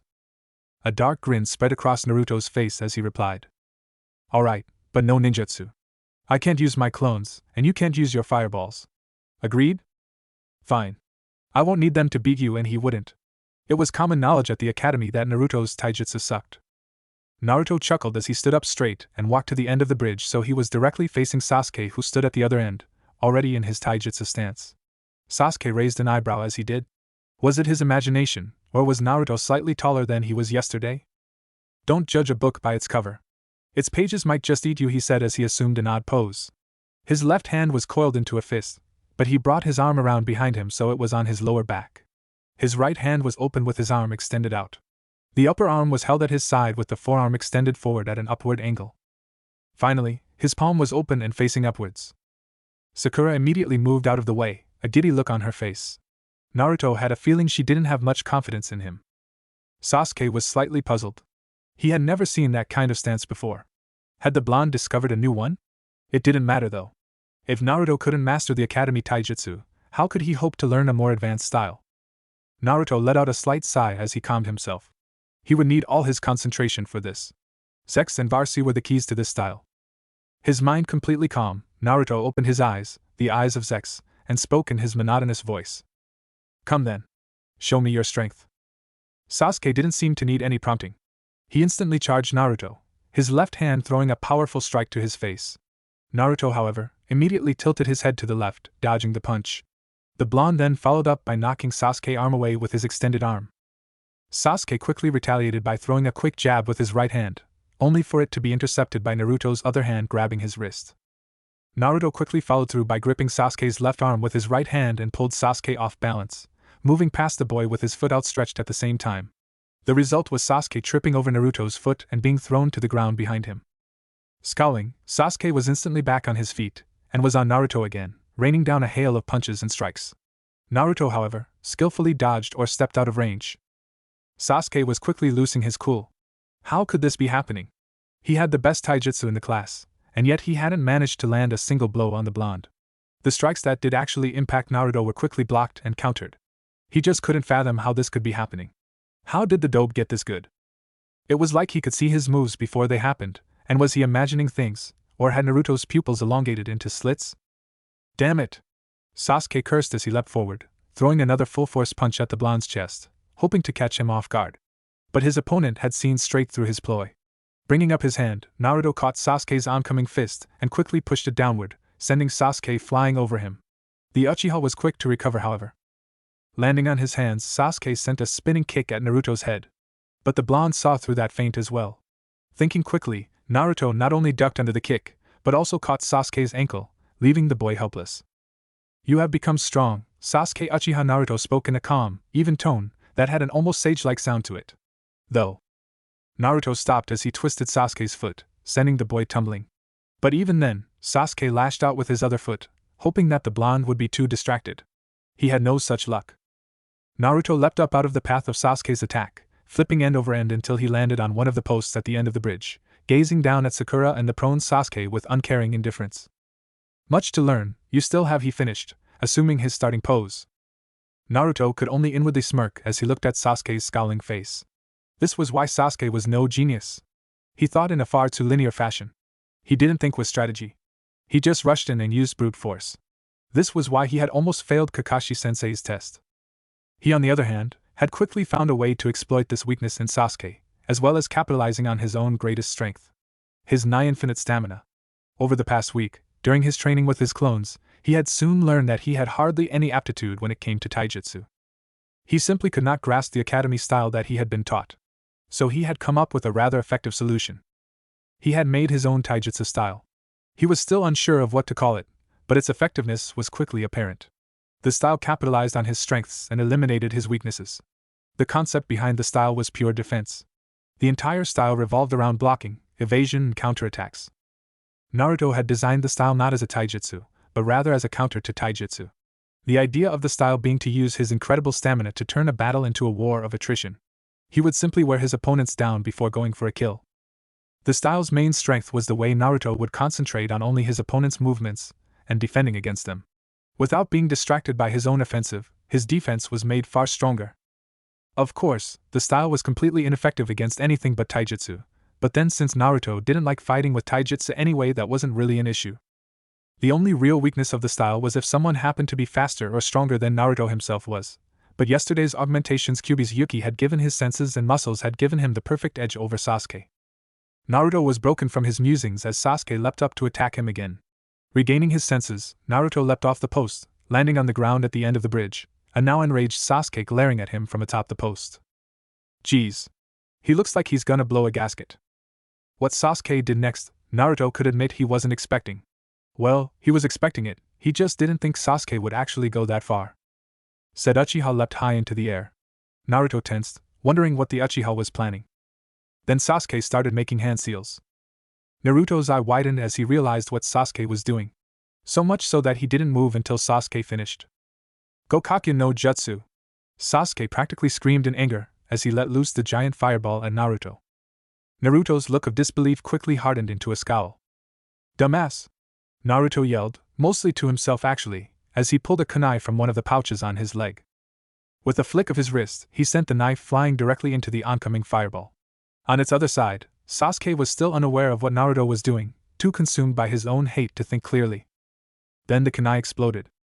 As the weapon penetrated the fireball, it detonated with tremendous force, the ensuing shockwave completely extinguishing the attack. Brought knocked back to his senses, Sasuke's eyes widened in fear as he brought his arms up in an attempt to shield himself as the shockwave and flames impacted him, sending him flying. Sasuke Kyuin! Sakura screamed in terror as the battered form of the Uchiha flew over her and hit the concrete on the other side of the bridge, hard. Running to her longtime crush, Sakura tried to help him up, only to be turned away. Sasuke was now struggling to even stand up. His whole body ached from the shockwave and he began to wonder if he had broken something in that fall. Those thoughts were broken as he heard the heavy footfalls land on the wooden planks of the bridge. As he looked up, Sakura followed his gaze. Naruto was now calmly striding across the bridge at a calm and even pace. His expression was of complete neutrality. His eyes were closed, and his lips were completely straight as he approached them. When he stepped off the bridge, Sakura was quick to accost him. "You baka! What were you thinking? You could have killed Sasuke-kun!" She screamed at the top of her lungs as she stood in front of him, her fists raised, fully intent on pummeling him as she had done so often at the academy. But that had been the old Naruto. Quicker than she could even register, Naruto seized the oncoming fist in an iron-hard grip. Sakura's eyes widened at this, but that was nothing compared to what happened when Naruto's eyes shot open, affixing her with a dark glare. "Do not interfere." His voice was completely monotonous, but also held an underlying anger to it. Anger that was being kept in perfect check. And his eyes held an even darker look. A look of pure and utter darkness, like she was nothing but an annoyance. An annoyance that he could obliterate with no more than a flick of his wrist. Obviously, his current anger was directed at Sasuke, but Sakura feared that he might turn his unholy anger on her, and for the first time, Sakura feared for her life. She now knew for certain that this was in no way the Naruto she knew. This new Naruto held nothing but contempt for her. But even now, she just couldn't accept that fact. Naruto had changed so much, so fast, that it was nigh impossible for her to adapt. Then, Naruto released her, tossing her aside. Sakura was so absorbed in fear of that glare Naruto had given her that she almost fell over. Not giving the girl a second thought, Naruto stepped in front of Sasuke as the latter tried to stand.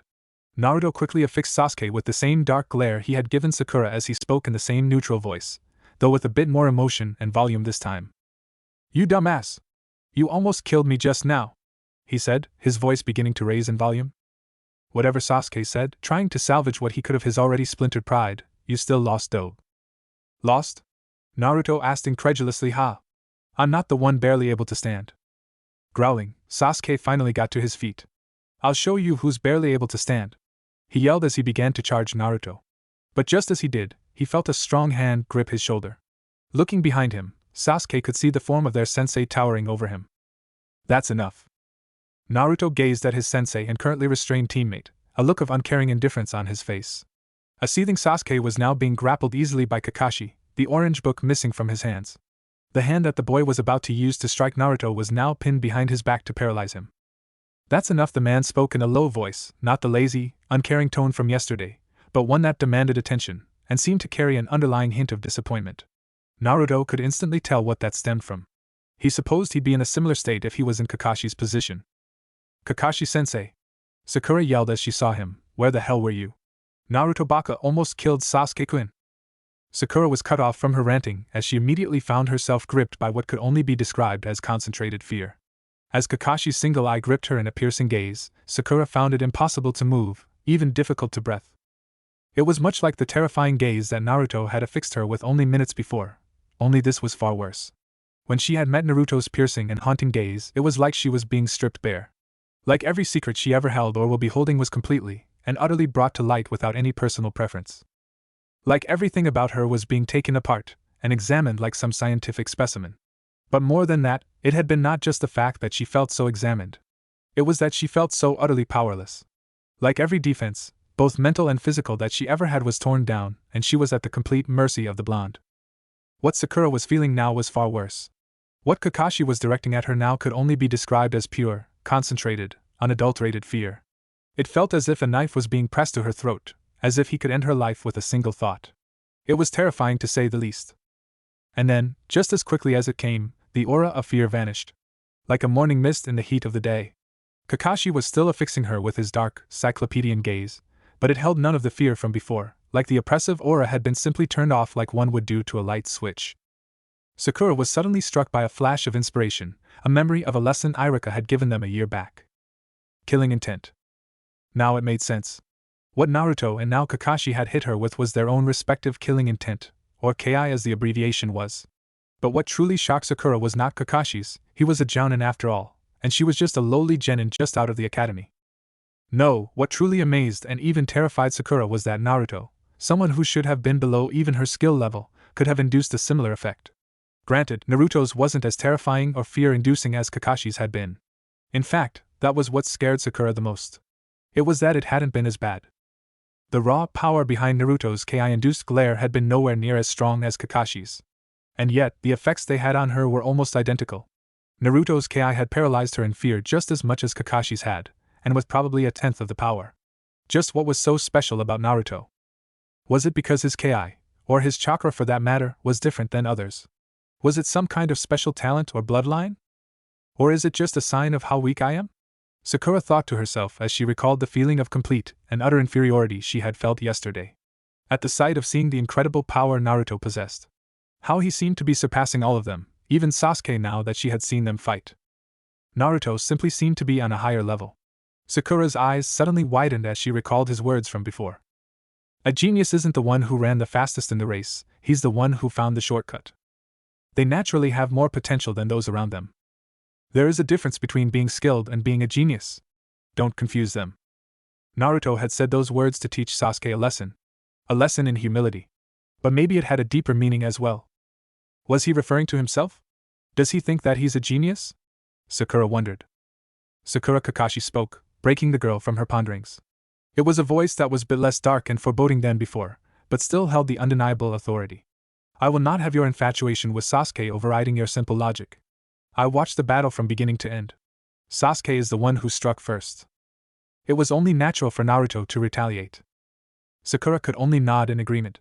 No matter how much she wanted to think that Sasuke was in the right, she just couldn't deny that logic.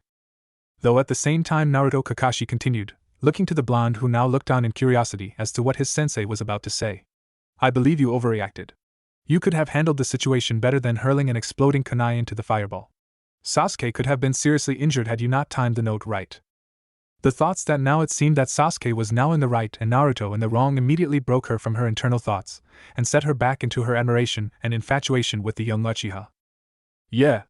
You could have killed him, Baka. She yelled, not noticing the disappointed look Kakashi gave her. Naruto's eyes widened slightly, but he then simply shook his head.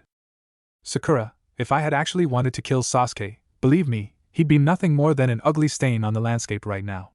And Kakashi-sensei, Sasuke was never in any danger of injury. I had everything under control. Kakashi's eyes narrowed slightly at this as the Jounin responded. Maybe in your own mind, but there are plenty of other variables in the real world that you can't account for.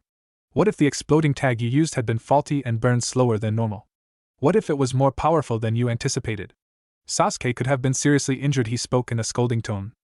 You're absolutely right, Kakashi-sensei, Naruto agreed, his head nodding, which is precisely the reason why I didn't use an exploding tag. This immediately knocked everyone into a shocked stupor that seemed to be becoming a common occurrence around Naruto recently. Sasuke might have even been able to break Kakashi's hold had he not been in a similar state of surprise. An amused grin spread across Naruto's face as he reached into one of the pouches on his thighs. Pulling out what appeared to be a normal, nondescript kunai, Naruto held it up in front of him for the rest to see. I don't use very many normal kunai or shuriken anymore. I've found these to be far more versatile. Huh! Was all Sakura could reply, that's just a normal kunai. Wrong, Naruto corrected, his smirk widening. After all, he continued as he dropped the knife. Just as the weapon was about to hit the ground, however, it was suddenly engulfed in smoke. Kagebunshin have so many uses, Naruto finished as the smoke cleared to reveal a second Naruto standing next in the place of the kunai. You use henged Kagebunshin?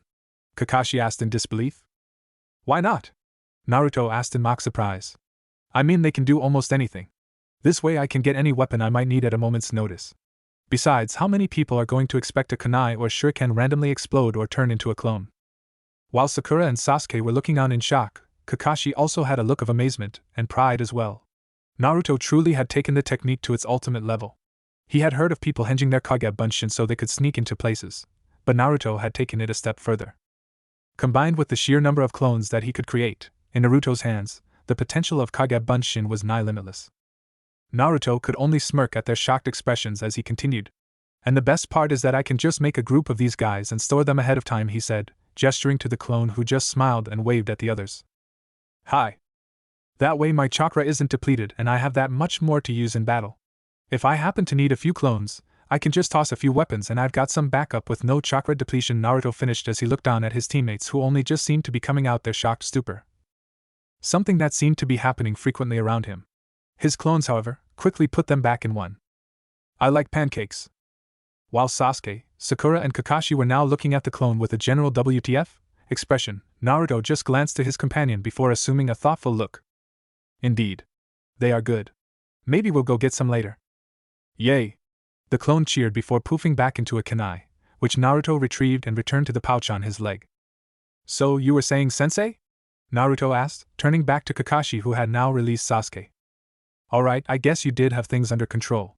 But even so, you both went overboard with that. Naruto, even if you didn't intend to injure Sasuke and most likely wouldn't have, you still used a powerful and highly dangerous technique.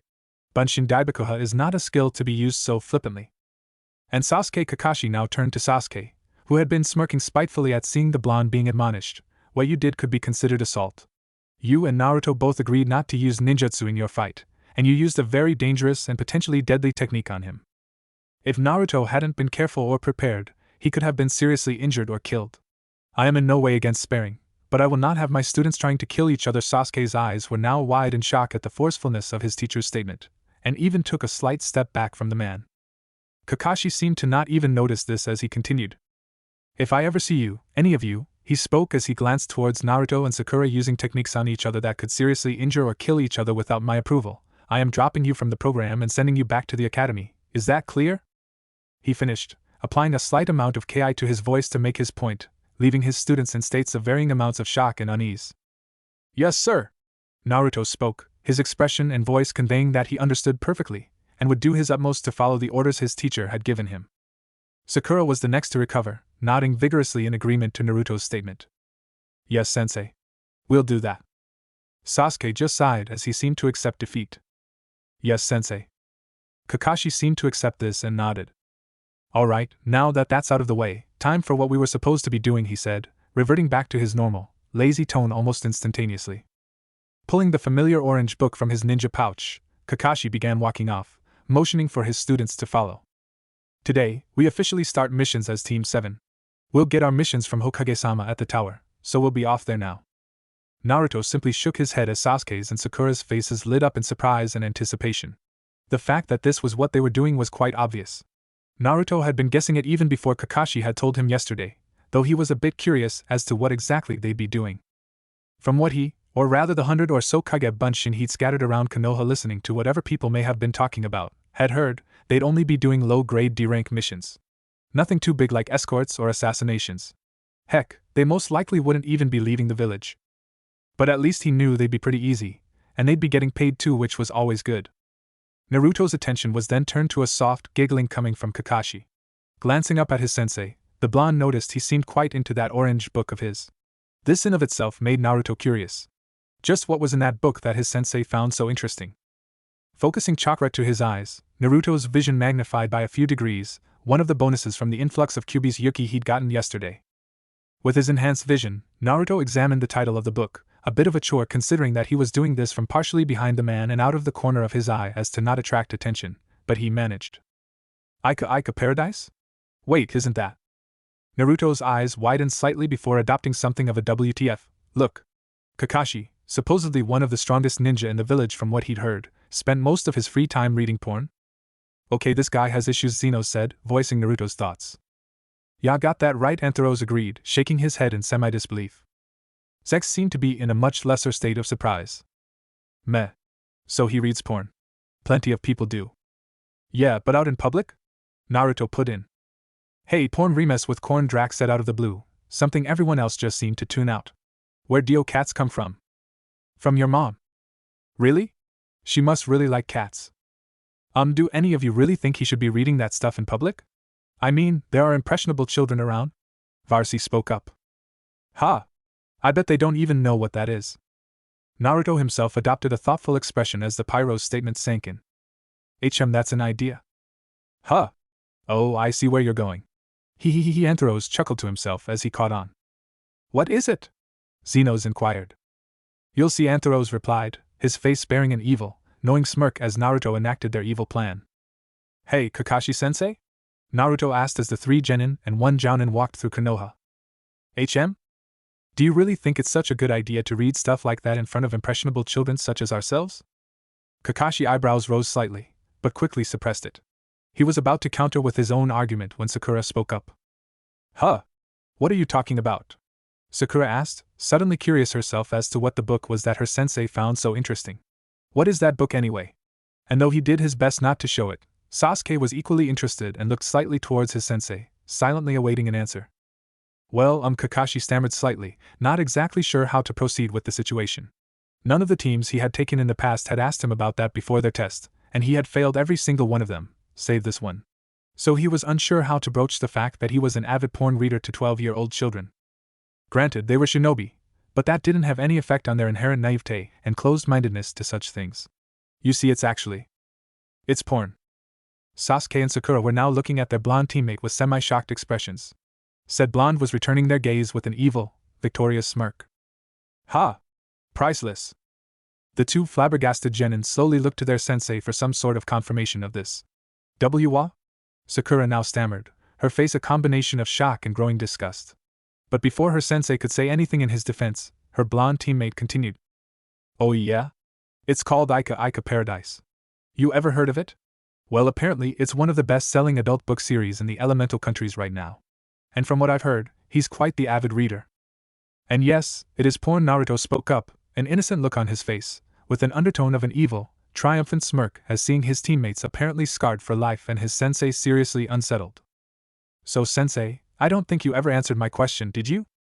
That had been an interesting trip to the Hokage Tower, Naruto decided. After Kakashi's attempt, emphasis on the attempt part, to explain